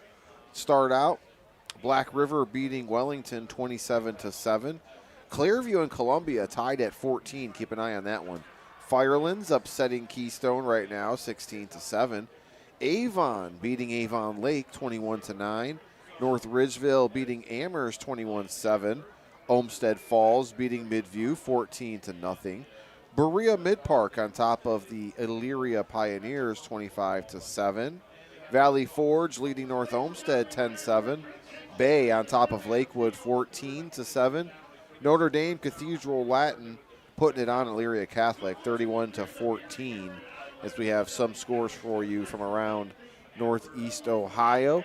It's time to rate our halftime meal courtesy of Brian Victor of Howard Hanna. Whether you're buying or selling, now is a great time to consider all of your options. We had a little Subway in the press box today, and I'll tell you what, me and super producer Duke partook in the Subway, and it was delicious. Subway is one of those restaurants that, depending on where you are at. Subway's a restaurant? Yeah. Fast food, whatever you want to call it. Depending on where you're at is depending on how good it will be. Yes, that is true. Very true. And here in Vermilion, it happened to be very great tonight. We had a Italian BMT with a little urban, was it urban? Yeah, a little Asiago bread. I don't even know what that is. What's that? Is that a dressing? Yeah. Oh, okay. Yeah. I don't know my cheeses then, apparently. So some urban cheese bread with the Asiago cheese. It was delicious. So shout out to the Vermilion. Duke's going to give it an 8. So shout out to athletic director Andy Stillman for hooking us up, gave us some cookies and some subs from the local Subway here in Vermilion. Shout out to them, courtesy of our good friend Brian Victor at Howard Hanna. I would say, man, you gave it an 8. I'm going to go with the 8 as well because it was really good. What's the typical Subway order for you? I usually am an Italian BMT type of guy. Maybe a ham and cheese. Maybe the cold cut combo, man. The cold Get cut. some cold cuts. The cold cuts, man. But, I live in Lorain, and sometimes, depending on which Subway you go to in Lorain, it is not up to par. But Vermilion Subway. Don't get the tuna. You got an 8 today. Congratulations. Don't get the tuna for sure. We're going to take a quick timeout, and then it's ready to go. 16-6 as Vermilion leads, and we're about set for kickoff in this third quarter. It's the Health Markets halftime show brought to you by Jeff Allison in Amherst. We'll see you in a few.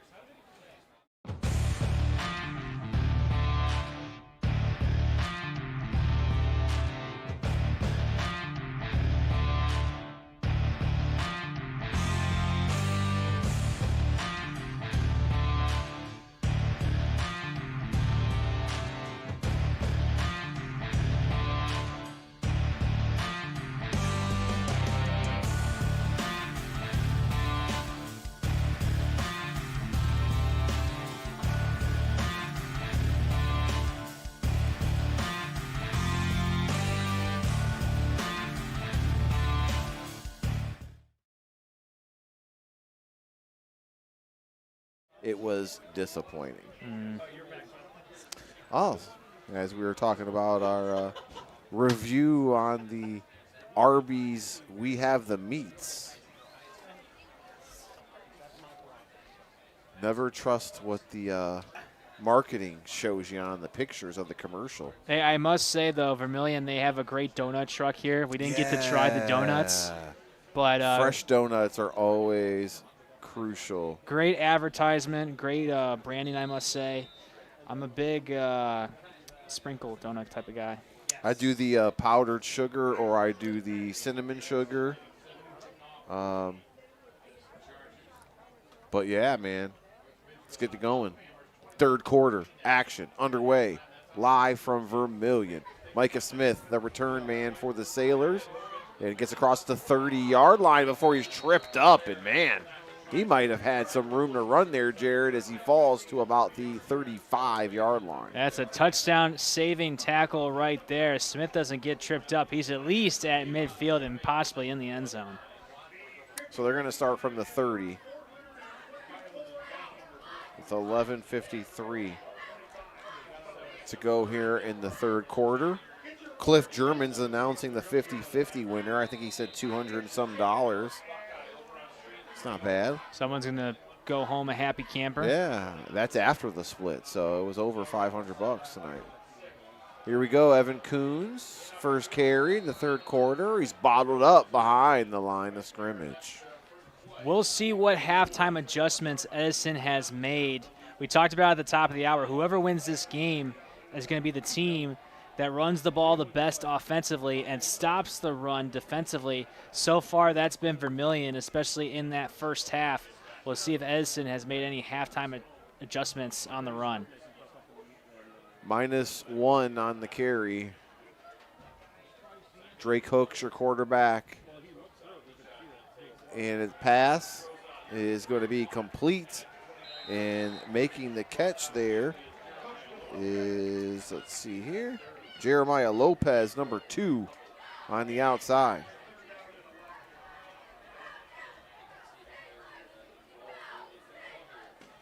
He did not gain a yard there. It's going to be 3rd and 11 from the 29. We've seen Lopez used a little bit in this offense for Vermilion here today, but nothing much. We'll see if they get him going or continue to use Myers as he's lined up on the far sideline. Drake Hook, pass again. Brock Myers, wide receiver screen. They can't stop it. It's another first down.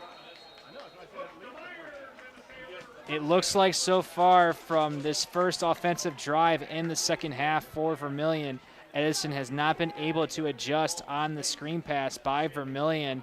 And it's not just that Myers gets great blockers in front. He also has great speed. It's like he's running a 40-yard dash every time he gets the ball.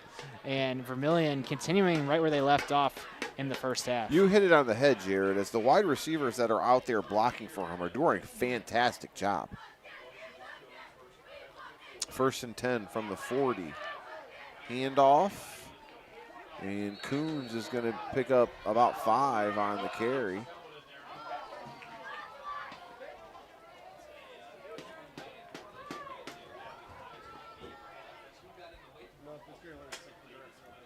So 3 yards on the run there by Coons.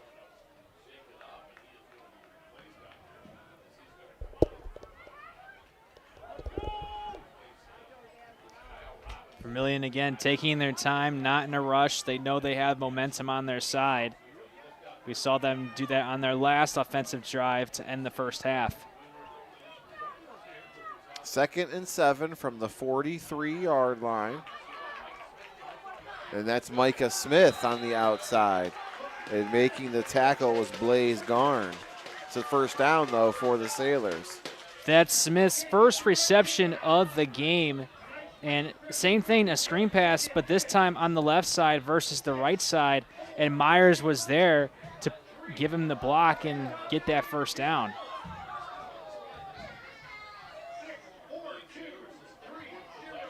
So 1st and 10 now from the 46-yard line.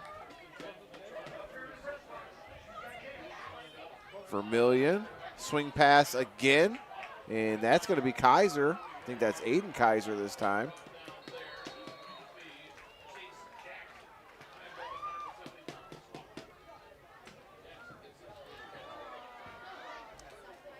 So we'll see.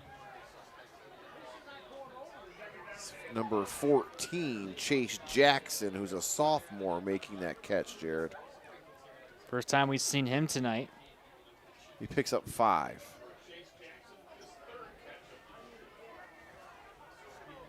Second and 5 now from the 41 with 8:17 to go. Hooks hands off to Coons, and Coons is going to be close to a first down.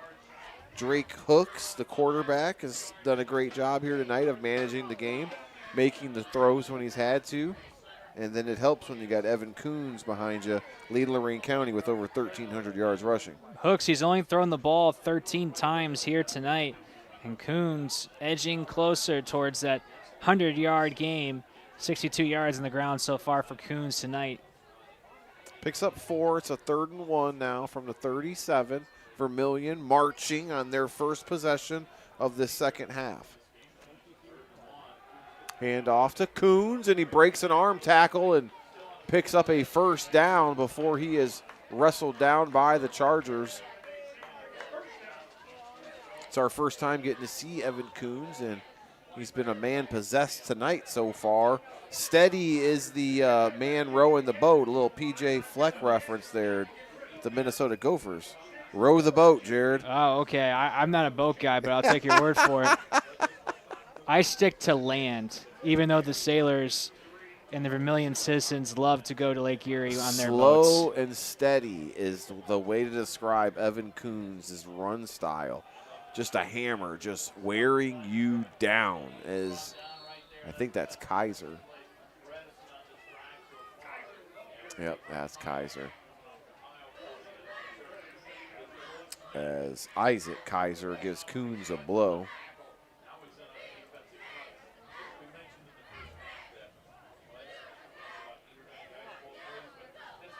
Vermilion taking a lot of time off this clock. Yeah, they are.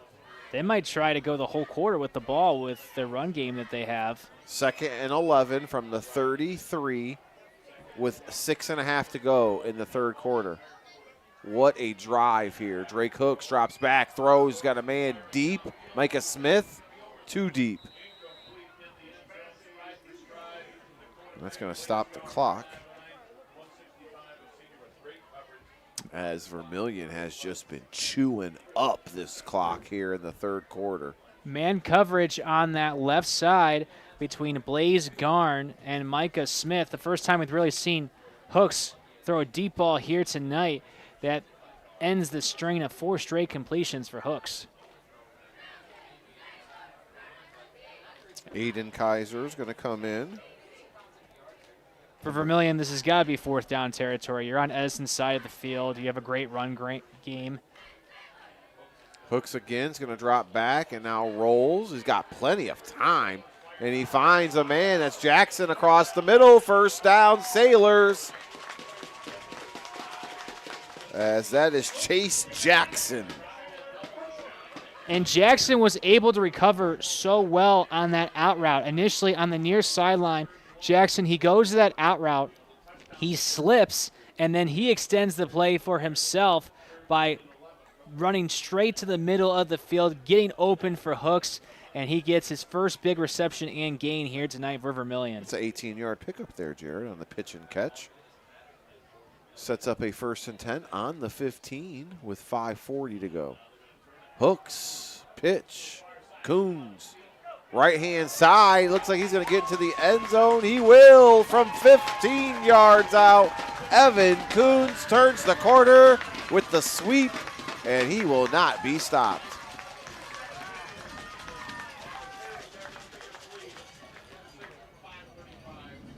So what a drive right there for the Vermilion Sailors. That might be, Jared, our drive of the game. And it might be the separation that Vermilion needs from Edison to put this one to bed.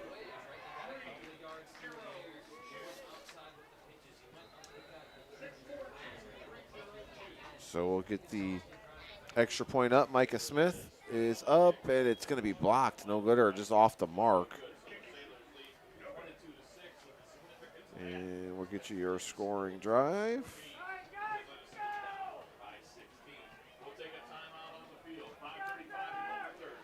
All right, so the score right now, 22-6 in favor of Vermilion. Don't go anywhere. It's the Legacy Home Finance Game of the Week. We'll be back here on YouTube.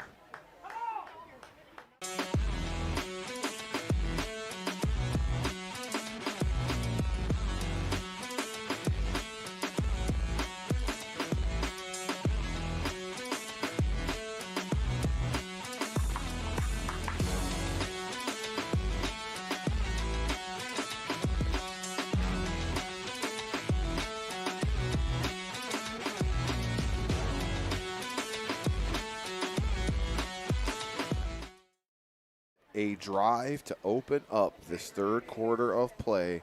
It was an 11-play, 70-yard drive, capped off by a 15-yard touchdown run by Evan Coons, his 2nd touchdown of the night.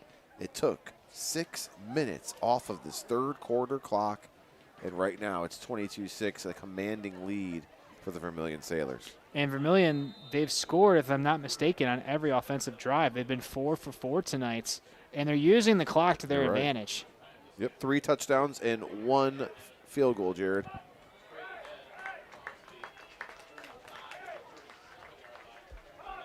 As Edison will take the ball and bring it up to the 36-yard line, as that was Max Limberios with the return, a sophomore. So let's see how Edison responds from their own 37-yard line with 5:30 to go in the third. Leymeister in a tight set at quarterback position. Cram behind him. Man in motion's clear. Cram, nope, it's going to clear off the left-hand side, and he is stopped, bottled up by a whole bunch of Vermilion Sailors. And the Chargers aren't built, Jared, offensively to come back with a big deficit, as they're a run-heavy team, right? They're a run-heavy team, so the clock is not on their side. They've had a couple close games, including the last 2 they've lost to Port Clinton and Clyde. They beat Bellevue 3 weeks ago by a touchdown, other than that, most of their games that they have won this season have been blowouts, and that's because of their terrific run game. Keep an eye on number 10, Colton Migro. He's their big target at 6'4". Handoff, Cram up the middle, spins, and gets close to a first down before he is tackled. They are going to move to 6. That was a generous spot. Even if Edison scores, they're still down by a significant amount to Vermilion. So if Edison wants to come back and win this game in the fourth quarter, not only do they need a score, but they need a turnover. They need a turnover in a big way. And this season, Edison only has 5 interceptions. So not really very good in the turnover department is Edison's defense. So they're going to need that, a 2-for-1 special. They want to come back in this one. Leymeister, Silas, the motion man, drops back, and pass is incomplete as Leymeister's pass was intended. Looked like for Streaker out there. And that's just the 3rd pass that Cole Leymeister has thrown here today. Andy Strecker, the intended receiver, it looked like out there for the Chargers. Leymeister, the quarterback. 2nd and 10 now.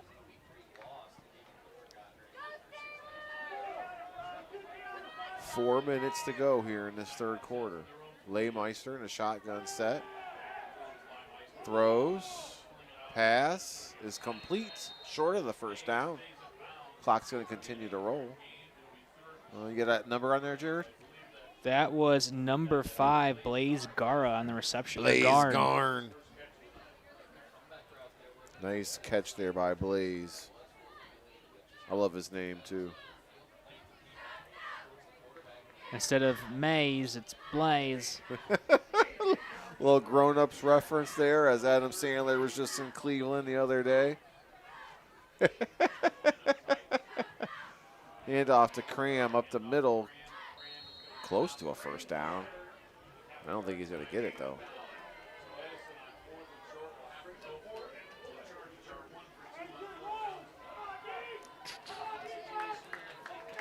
Vermilion. Big 4th down coming up. And you can hear this Vermilion faithful at Saylor Field stomping their feet on the bleachers. They want another 4th down stop. Vermilion had a 4th and short stop earlier back in the first half. It's getting loud here at Saylor Stadium. Blaze Garn, nope, that's clear off the left-hand side. Is going to pick up the first down. Caden, clearly picking up the first down there.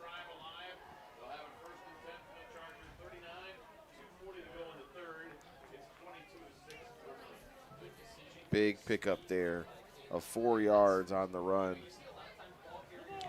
from Caden Clear. And if I'm Vermilion, I have an 18-point lead. If Edison is going to continue to run the ball and run the clock, that works into my favor. Make them earn everything they got. Leymeister drops back, throws. He's got a man over the middle. It's played perfectly, and it's caught as that is Andy Strecker making the play from 39 yards out.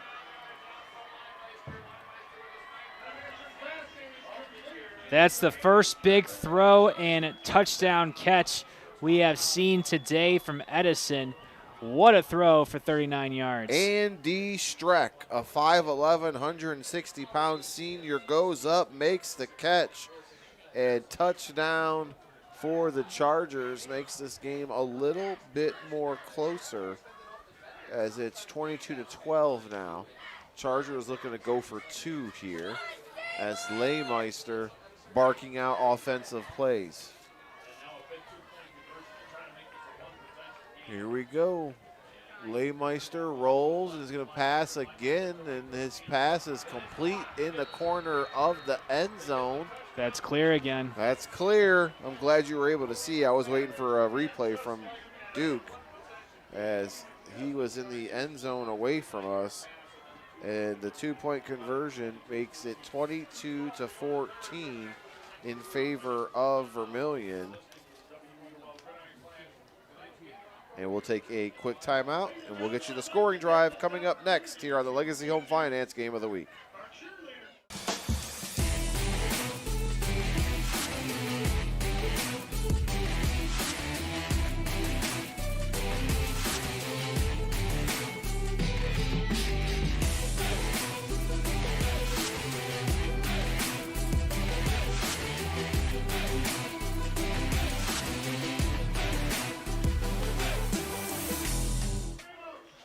Let's take a look at our Wellington Chevy scoring drive. 8 plays, 63 yards, taking 3 minutes off of the clock, capped off by a 39-yard touchdown pass from Cole Leymeister to number 2, Andy Strecker, in the end zone. And it is now 22-14 with 2:12 to go here in this third quarter. So a one-possession game once again. And you mentioned it, kicking, extra points, 2-point conversions, all coming into play here tonight. Vermilion, they've missed an extra point and didn't convert on a 2-point conversion, where this could be a 2-possession game right now for them.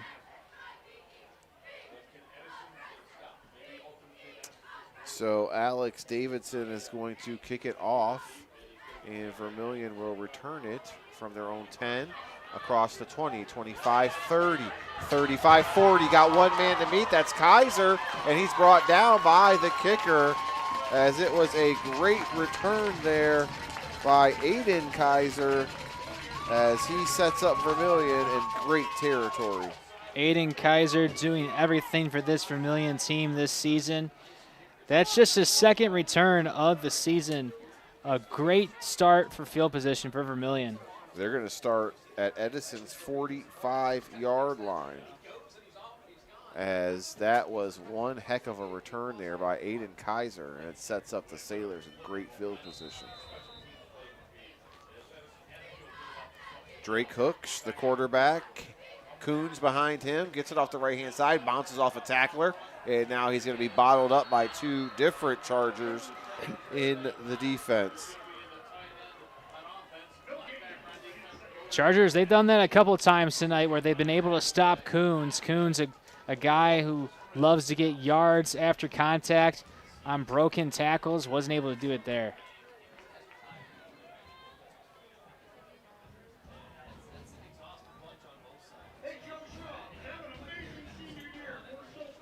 So 2nd and 10 after no gain on the first down carry from Coons.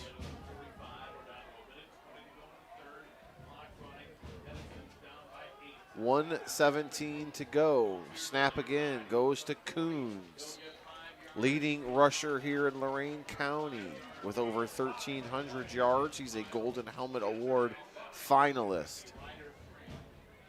And it's our first time seeing him here tonight, and he hasn't disappointed, Jared. No, 18 carries for 88 yards. Has a touchdown as well. 2 touchdowns, rather. Interesting fact about Evan Coons, his dad was the fullback at Wisconsin when Ron Dane was the tailback. And that was the year that Ron Dane set the record and won the Heisman, Jared. Like father, like son. So Evan Coons has got some good pedigree in his bloodline as he picks up the first down, but there's a penalty flag on the play. We'll see exactly where we stand. That penalty came thrown out at the 40-yard line, and it's going to be a hold for Vermilion, so it's going to push him back. Believe that was on the left guard, Chad Ellis. I'm not entirely sure on that left side of the line for Vermilion, but Vermilion, they've really been the only team that's been penalized here today. Edison really hasn't been called on anything. In fact, I don't think Edison has only 1 penalty, I think. I think they had the encroachment, and that was it. You're right, Jared. You're absolutely right, buddy. Other than that, it's been all Vermilion for penalties here tonight, and even then they haven't had a lot. Well, they had 1 defensive penalty, so they've had 2 so far, but close. Very clean game from both teams. 3rd and 16 now from the 49-yard line. Hooks. There's the pass, the screen pass. Is it behind the line of scrimmage? Oh, boy, is that going to come back to bite them in the butt? And it is. as it is a lateral and the Chargers scoop it up. I talked about it at the start of the third quarter. Edison was going to need to score, and they were going to need to get a turnover to come back into this game, and they do exactly that as we are about to head to the fourth quarter. What a momentum shift in this one between the Chargers and the Sailors. So that screen pass has been dangerous all night for Vermilion, and this time it comes back to bite them as it was a backward pass that was recovered by Edison, and now they have the ball in good field position as that is clear with the ball for the Chargers. Caden Clear, a 5'9", 180-pound senior, running the ball. And that's going to end the third quarter of play, Jared. 22-14 in favor of Vermilion. 12 minutes to go. Don't go anywhere. It's the Legacy Home Finance Game of the Week, live and free on YouTube.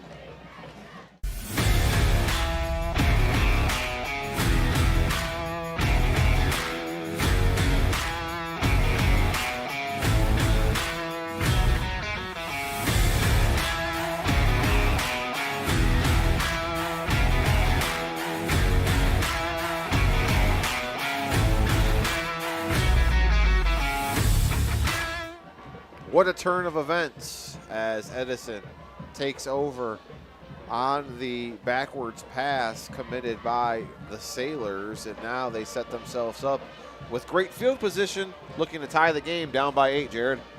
Edison, they got the turnover that they needed. Now they need to capitalize on the turnover and score with just 12 minutes remaining into this one. These two teams have played some heart-racing games the last 2 weeks. Edison, they lost by 4 last week to Port Clinton. They lost by 17 to Clyde the week before that. Vermilion 2 weeks ago, they lost in 5 overtimes to Port Clinton and then won by a touchdown last week against Huron. Oh, yeah. The SBC, it's such a great conference and a lot of close matchups. 5 overtime game and a loss to the Redskins. Handoff, Cram up the middle. He's going to pick up a few yards before he's brought down on the carry. Gain of 5 by Cram. Cram, 12 carries for 50 yards so far in this one. Clear has started to pick up as well. 8 carries for 41 yards. Almost 100 yards of rushing for this Chargers offense here today. 3rd and 4 from the 37 with 11:27 to go. Chargers threatening. Leymeister under center. Gives to Cram, the up man, and he is close to a first down before he is stopped. It's going to bring up a 4th and 1 for the Chargers. Vermilion, they need a stop here if they want to wipe away that turnover they just committed. They were able to stop Edison in the first quarter on 4th and short, but the last 4th and short plays for Edison, the last 2 for them, they've been able to convert. 4th and 1, huge play here for both teams. Leymeister might just take it himself. Silas, nope, gives it to the up man, Cram. As your motion man is Silas Perez, number 22. He's more of a decoy, though. They've done that all night long. They've given it to Cram on 4th and short on that exact play. The only time they've thrown it to the motion man was Caden Clear when he had that big 25-yard run. But other than that, they've given it to Cram on that play on 4th and short every single time, and it's worked to perfection for Edison. Cram picks up 3 on the carry, moves the sticks, and the clock continues to roll. Clear in motion. Leymeister drops back, throw, and it was intended for Brody McFadden, the tight end, and it falls incomplete. Cole Leymeister is thankful that that pass dropped incomplete. McFadden was surrounded by 3 Vermilion Sailors defensemen, and he's thankful that that one got incomplete right there. Huge game in the South Sandusky Bay Conference, Bay Division. As there's a log jam atop first place with Port Clinton, Edison, and Vermilion all with one loss. And this is a huge game. Both teams qualifying for the playoffs right now. If they were to start tomorrow, they would be in. So a lot on the line. What do we got here? I think the Edison Chargers got a little confused as they snapped the ball and the ref, they heard an inadvertent whistle, and they're going to get another chance at this. 1st and 20. You don't see that often. No, you don't. So pass incomplete. So there was a penalty on that play, Jared. They moved them back. Believe that was a hold on Edison that we did not see. Yeah, it's 2nd and 20 from the 41-yard line. Again, Edison going out of their comfort zone, trying to throw the deep ball downfield. It hasn't worked for them here tonight. They've been doing very well on the ground, but I think they're trying to save some clock here with throwing those deep passes, trying to save as much time as possible.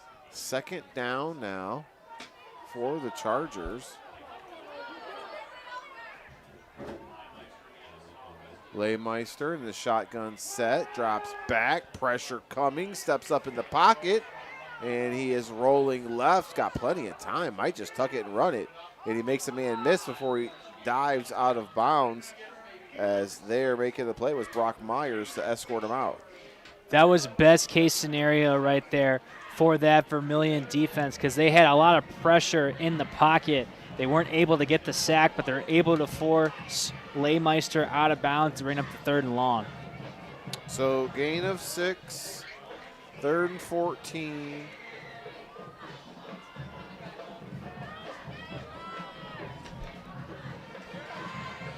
Clock is stopped at 9:47 to go.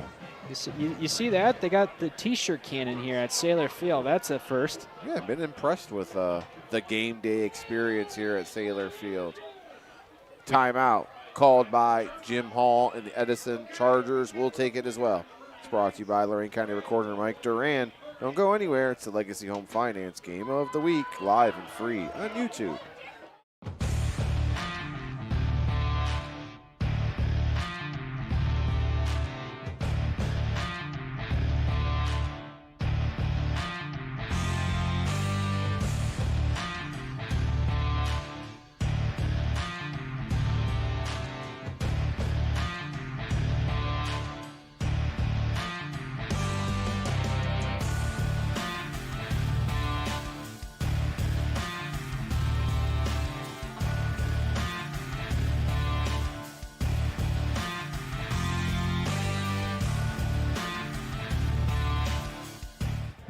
Thanks for tuning in on this Week 9 edition of Lorain County's Friday Night Lights. It's a good one, as the Sandusky Bay Conference has us entertained. One possession game, 22-14 in favor of the Sailors, as Edison is threatening now. 3rd and 14 from the 35. And this is 4th down territory for Edison. You're down by a score. You know they're going to run 2 plays on this offensive series. Leymeister in the shotgun set, drops back, throws, and he is hammered as the Sailors defense swarms Leymeister. Did you get a number on that, Jared?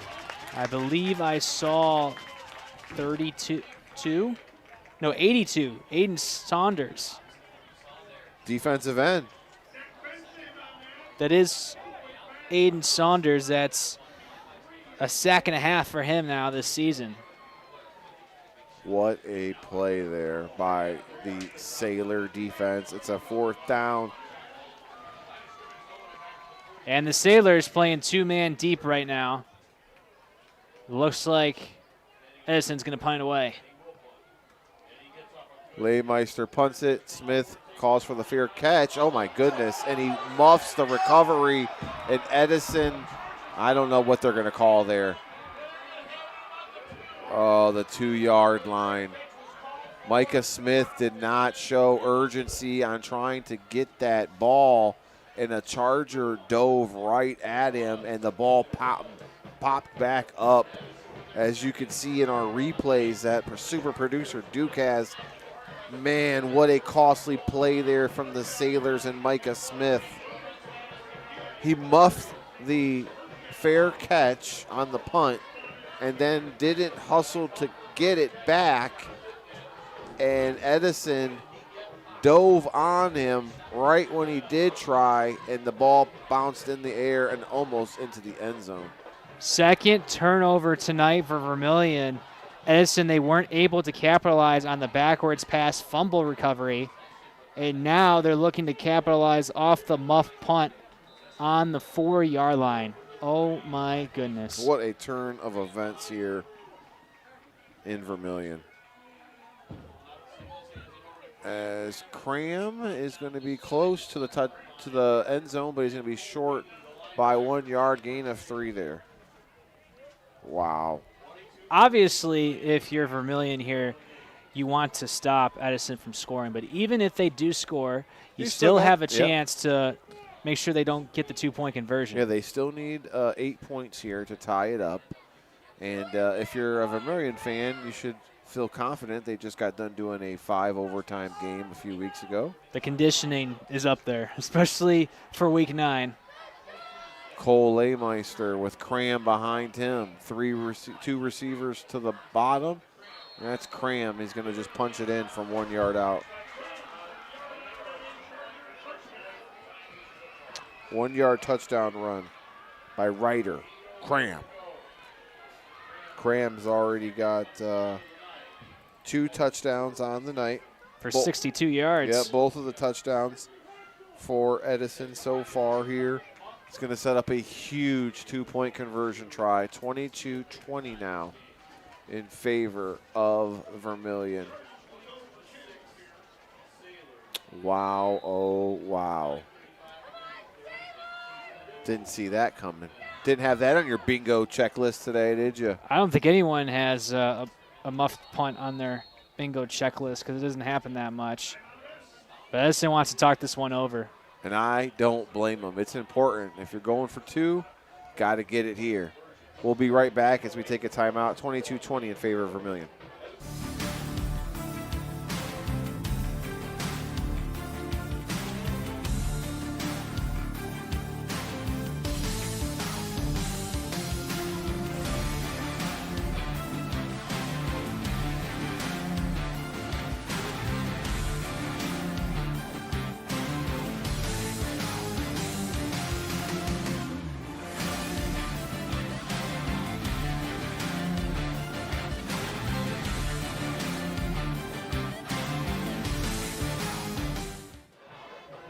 Jared, after the timeout, crucial 2-point conversion here for the Chargers.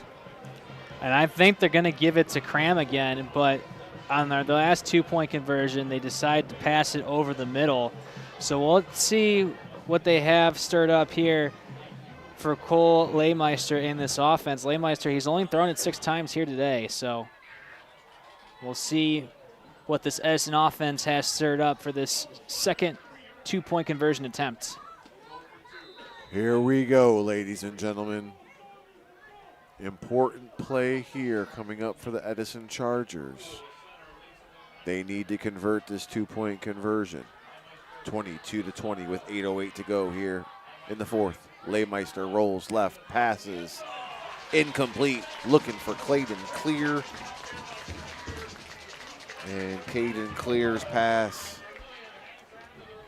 is off the mark intended in the end zone.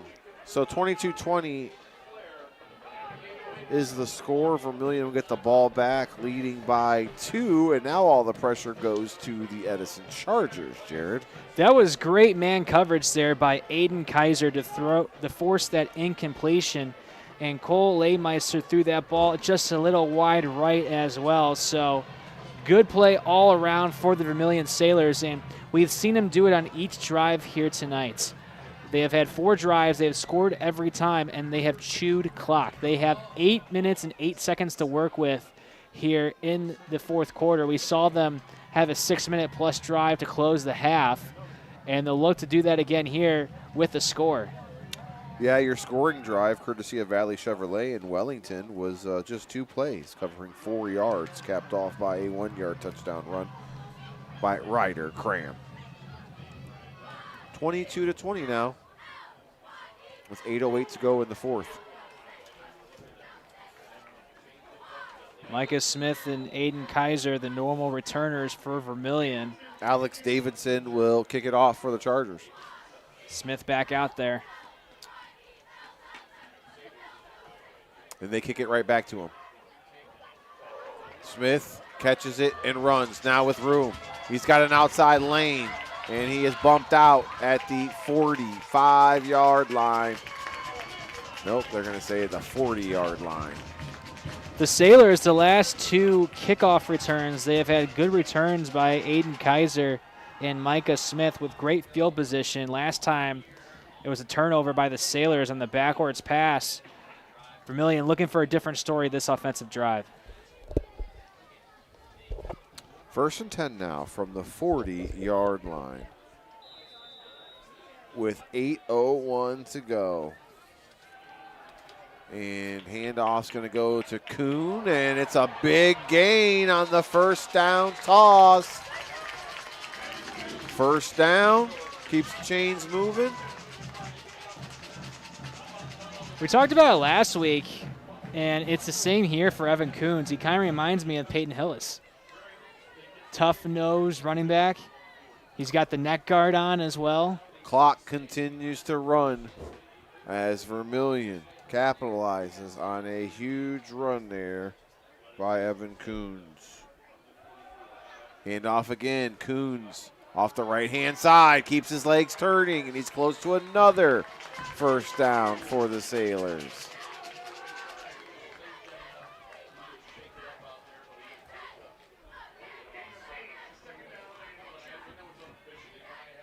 As that's an 8-yard pickup there from Coons. 2nd and 3 from the 37-yard line. With 7:08 to go here in the fourth quarter. Uh-oh, fumbled snap. Drake Hooks did not get the handoff, and Vermilion looks to be the ones who fell on it, luckily, as that could have been disastrous. Wow. The Vermilion Sailors fans here at Sailor Field holding their breath. Yep. We've seen Vermilion have troubles with the snap earlier in this game back in the first half where it was a high snap. This time it was a low snap. Thankfully, both times Vermilion has been able to fall on the ball. So I'm guessing that was Drake Hooks that recovered it. 3rd and 3 from the 37-yard line. They go back to the shotgun. This goes to Coons. There's a flag. He looks like he'll score, but it might come back from 37 yards out. Tough break. And it's going to be a hold, I believe. Holding. Vermilion. Wipe it off the board. Unbelievable.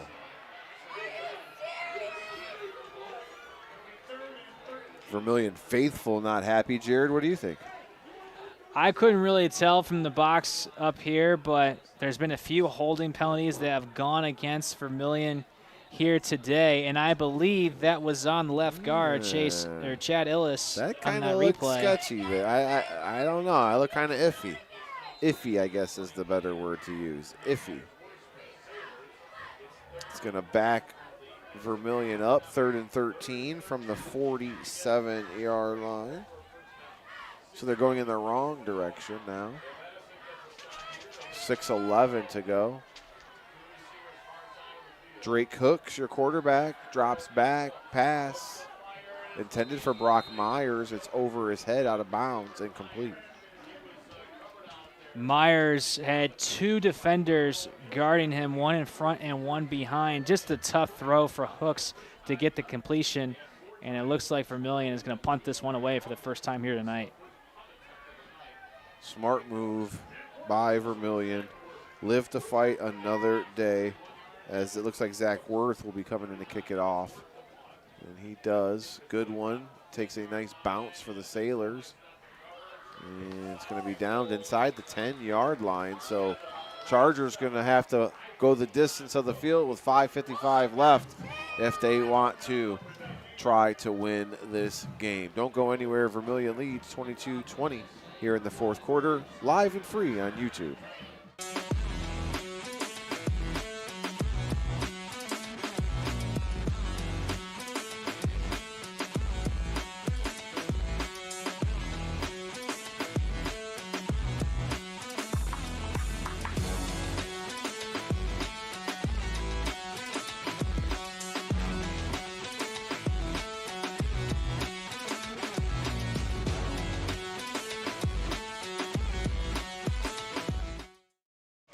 As we come back from action, it's a safety as the snap goes over the punter's head and into the end zone. And we're waiting for an official signal here from the referee crew.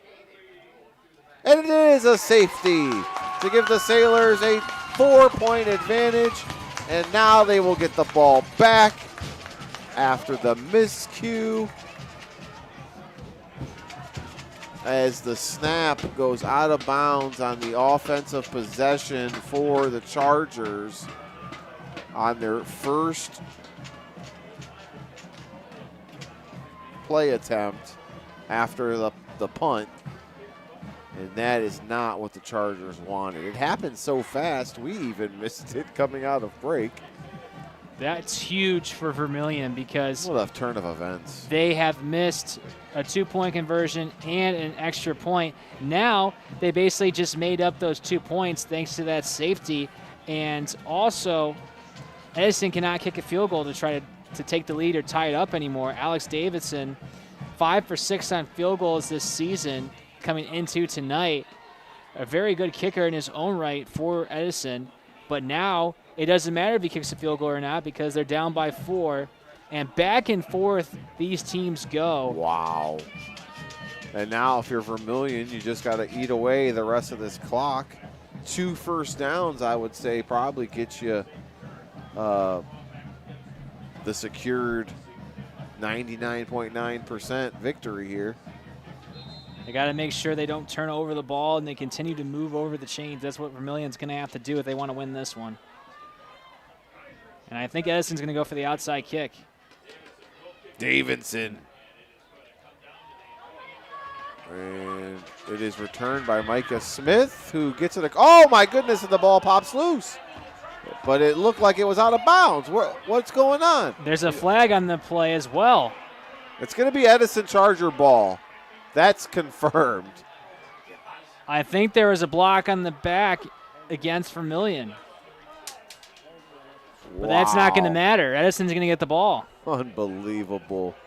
What a change of events. That was Micah Smith again, right? It was indeed. They called a hold on Vermilion, but it doesn't matter. Edison gets the ball right back. Wow. 24-20 with 5:41 to go here in this fourth quarter. And Edison gets the ball from their 40-yard line. Vermilion cannot slam the door on these Edison Chargers, and they keep fighting. Cram up the middle, handoff is going to be a gain of about 4 yards there. Edison just has 1 timeout remaining, so that's important to keep an eye on for. They want to stop this clock with their run game. They have a good amount of time to work with, but they haven't thrown the ball a lot here tonight. 2nd and 6 from the 44-yard line with 5 minutes to go. Cram again. Close to a first down. Nothing fancy, just a fullback dive left or right up the middle, but it's been effective. Edison's game plan right here is to run out the clock and score. They don't want to give Vermilion the ball back. It's 3rd and 2 now.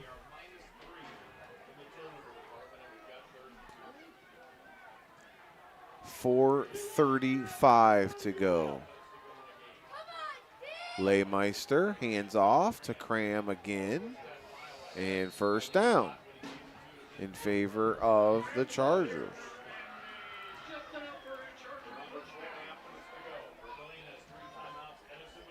I got half the field to go. They're at the midfield mark now for the Chargers.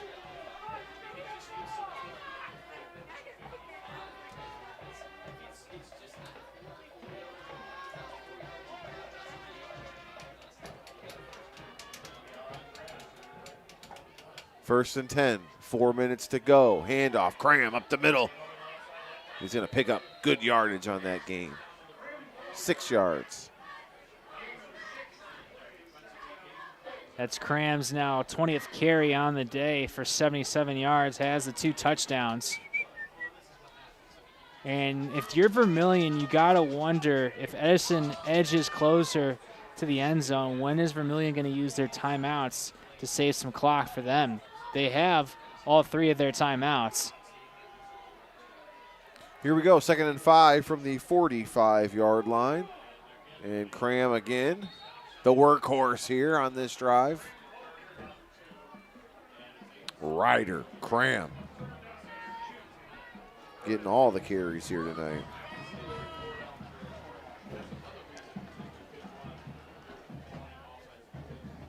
And Edison's not doing anything flashy. They're just giving it to Cram up the middle, and the line is doing their job. 3rd and 2 from the 42, under 3 minutes to go here in the 4th.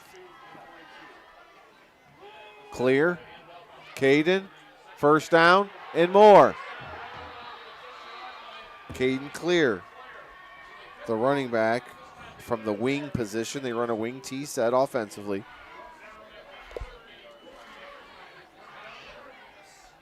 Keeps the clock running. Pickup of 10 on the run.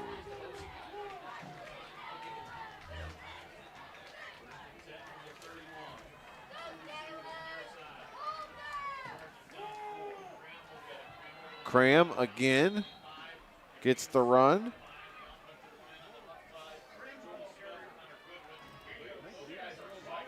He's going to get 6 yards on the run. A heavy dose of runs here tonight for Edison. And Coach Jim Hall said at the top of the order, I think we're pretty even when it comes to run and pass, but in reality, we're more of a run team, and we're seeing it here tonight. Here we go, Leymeister to Cram off the right-hand side, first down.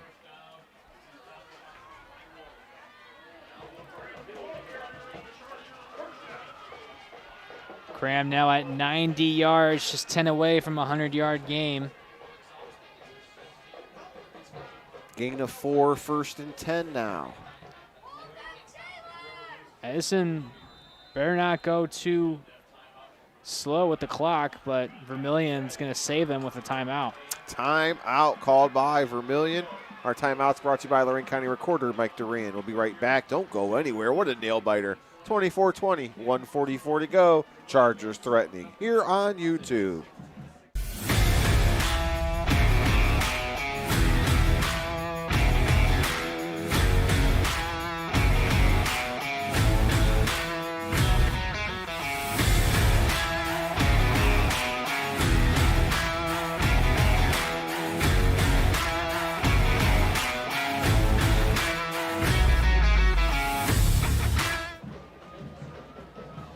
Jared and I conversing off air. What do we do from here? If you're the Edison Chargers, if you're the Vermilion Sailors, all the different scenarios. Jared, what are you playing out for the Chargers here offensively? I think the Chargers are going to continue to run this ball and use their timeout and just continue to gain yardage. It's worked for them. Vermilion out of that timeout had to come up with a strategy to try to stop them. Leymeister goes for it all. Wow.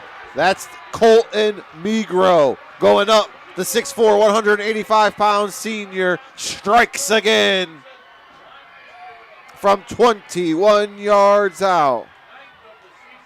That was blown coverage between Zach Worth, the safety for Vermilion. Holy Toledo. He got crossed up right there, and Edison took advantage. And they're going to now lead 26-24 with an important extra point coming up here for Edison. Remember, 1:38 to go here in the fourth. Sailors got 2 timeouts remaining.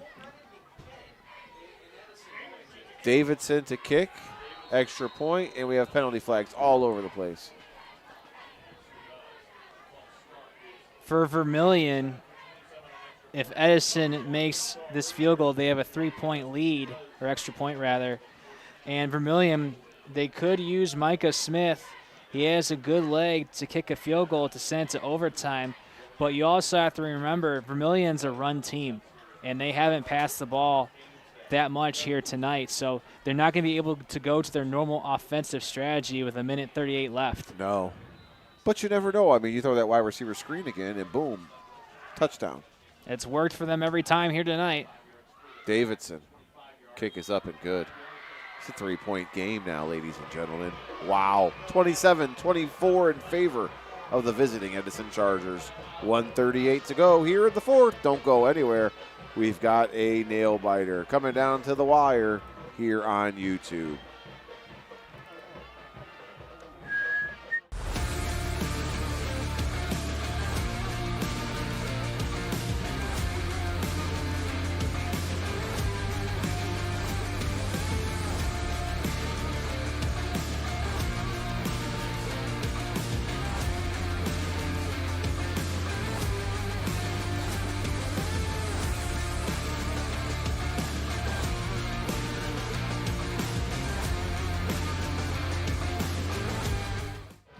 Unbelievable change of events here, ladies and gentlemen, as Colton Negro goes up from 21 yards out, hauls in a pass from Cole Leymeister, and just like that, Edison with their lead 27-24.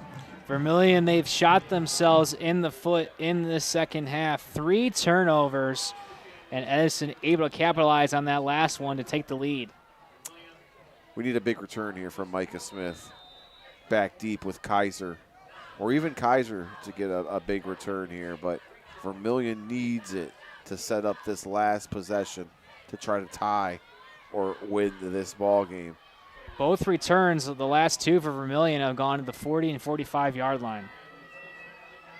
Davidson, squib kick. It's going to go to the up man, and he's going to bring it up for Vermilion. Doesn't get much going as he's just able to cross the 30-yard line. That's Joe Schaub, number 3. What do we do now? Vermilion, they have 2 timeouts to work with to stop the clock, but with these runs, they're going to have to go to the outside with Coons and Kaiser to stop the clock if they want to continue the run game on this drive, which I'm sure they will to start. They have nobody in the backfield, though. Empty set. Drake Hooks going to drop and throw to Brock Myers, and it's incomplete. They tried to go right back to that screen pass. That throw by Hooks just at the shins of Myers, and it falls incomplete. So 2nd and 10 from the 31-yard line.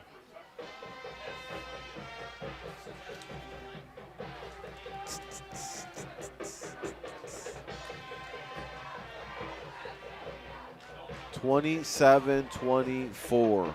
Vermilion trying to get something going here on this final possession. Hooks gonna pitch to Coons, and he's got good room to run. It's a timeout called by Vermilion. Nope, they do not take a timeout. They don't have a lot of time to spare. So I'm not sure why they're huddling. Yeah, we thought maybe they were going to take a timeout there. No huddle or spike the ball. They got to do something here quick. 1 minute now, and they're well below half midfield mark as Coons takes the pitch. It was the same play to the other side. And I don't think that's what they wanted there. And now they call a timeout with 54 seconds left, and it might be too little too late. This is the play of the game right here. 4th and short. Vermilion has to convert to continue this drive. If not, Edison's going to get the victory. Wow. I don't think Edison's led all game until now, right? Yeah. Yeah. Vermilion has led the whole game. Doesn't matter how you start. That's right. It's about how Matters you finish. And Edison has come back.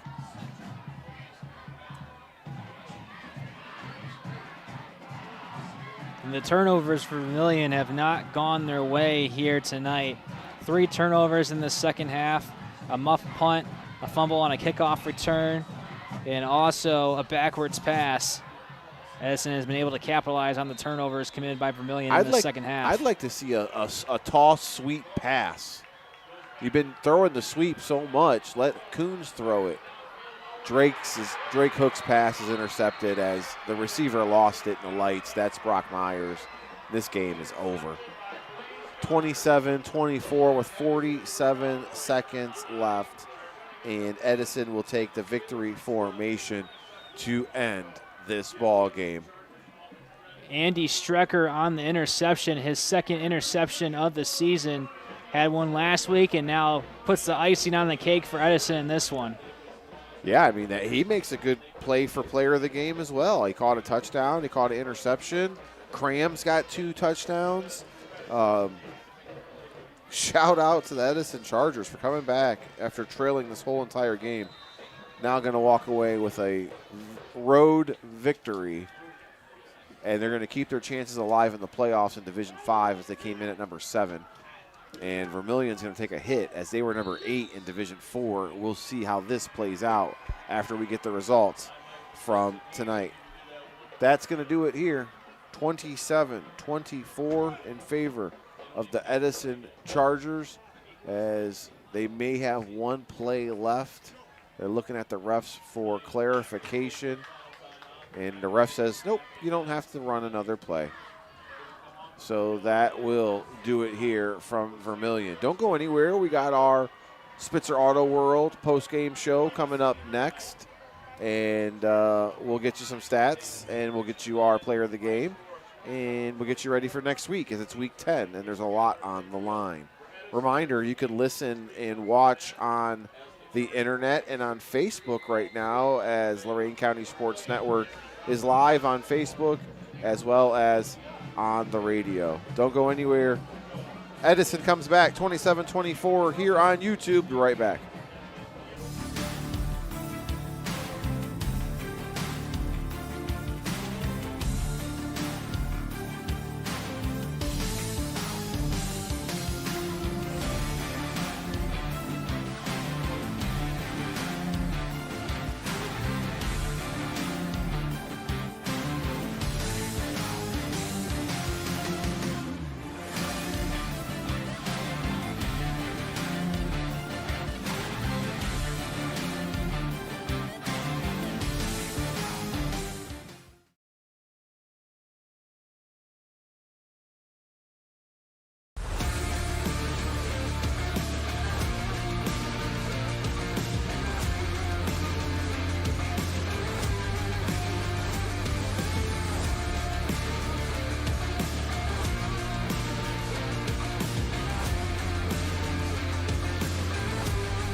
Welcome back to the Spitzer Auto World post-game show as we had a good one here tonight. Edison Chargers on the field doing their victory jumping jacks. 27-24, they take the victory on the road. They never led at all during this game until the final whistle as they improve to 6-3 on the year, and they will be continuing to be in the thick of things for the first place conference talk in the Sandusky Bay Conference as they continue to win, and now Vermilion will be left to see if they can get some help maybe to get back into that conference title talk. Dave Rivera, Jared Viancourt, so glad you could join us here. You got the stats, Jared, courtesy of Al Januzzi, CPA. It's all about the numbers. Let's hear about them. For the Edison Chargers, they had 35 carries for 148 yards. Ryder Cram with 90 yards and 2 touchdowns. For Vermilion, they had 33 carries for 133 yards. Evan Coons with 22 carries for 121 yards for 2 touchdowns. On the receiving end for Edison, 4 receptions for 85 yards. For Vermilion, they had 10 receptions for 161 yards. Brock Myers, he had 5 receptions for 111 yards. On the passing game, Cole Leibmister, 4 for 7 with 2 touchdowns for 85 yards. And for Vermilion, Drake Hooks, 10 for 18 with 1 touchdown and 1 interception for 161 yards. Total offense for Edison, 42 plays for 233 yards. For Vermilion, they had 51 plays for 294 yards. Our Zabo Apparel player of the game is Ryder Cram, the running back for Edison, had 2 touchdowns tonight. Number 40, the 6', 190-pound senior, is going to get himself a new shirt. Edison improves to 6-3. They will be now at home taking on Huron next week in a big matchup. Vermilion drops to 5-4 on the year. They're going to be on the road at Bellevue next week in a must-win scenario to stay in the playoff race. Our Valley Chevrolet drive of the game, it was the last one for Edison as they were able to score on a Cole Leimeister 21-yard touchdown pass to Colton Migro. And that is the ball game as Edison doesn't lead at all until the very end, 27-24 for the victory. Next week, it's our final game of the season. It's Berea Mid-Park at Avon Lake. We're going to be at Duke's alma mater as he is a Berea Mid-Park Titan. And we're going to be climbing up those 88 flights of stairs in Avon Lake. Excited about that one, Jared, as the football season winds down? I'm a wrestler. We did bleachers all the time, so I'm fine with that. Our other crew counts them at different stadiums, so I get the inside from Ed and from Max, and they tell me exactly how many steps it takes. Hey, to get that up incline to the when you're going uphill, you're burning the calories. It's good for the stomach, man. That's right. I want to say thank you to everybody here. Andy Stillman, athletic director, for welcoming us. Cliff German, voice of the Sailors. We talked to him on the way out, as well as everybody else here. Bill DeFucci, great game today. Sorry you couldn't pull this one off. We look forward to covering Vermilion again as they're having one heck of a run this season. For Ben Parsons, our camera guy, great job tonight. Super producer Duke on the 1s and 2s. My partner, Jared Viancourt. I'm Dave Rivera. Good night from Vermilion. We'll see you next week in Avon Lake.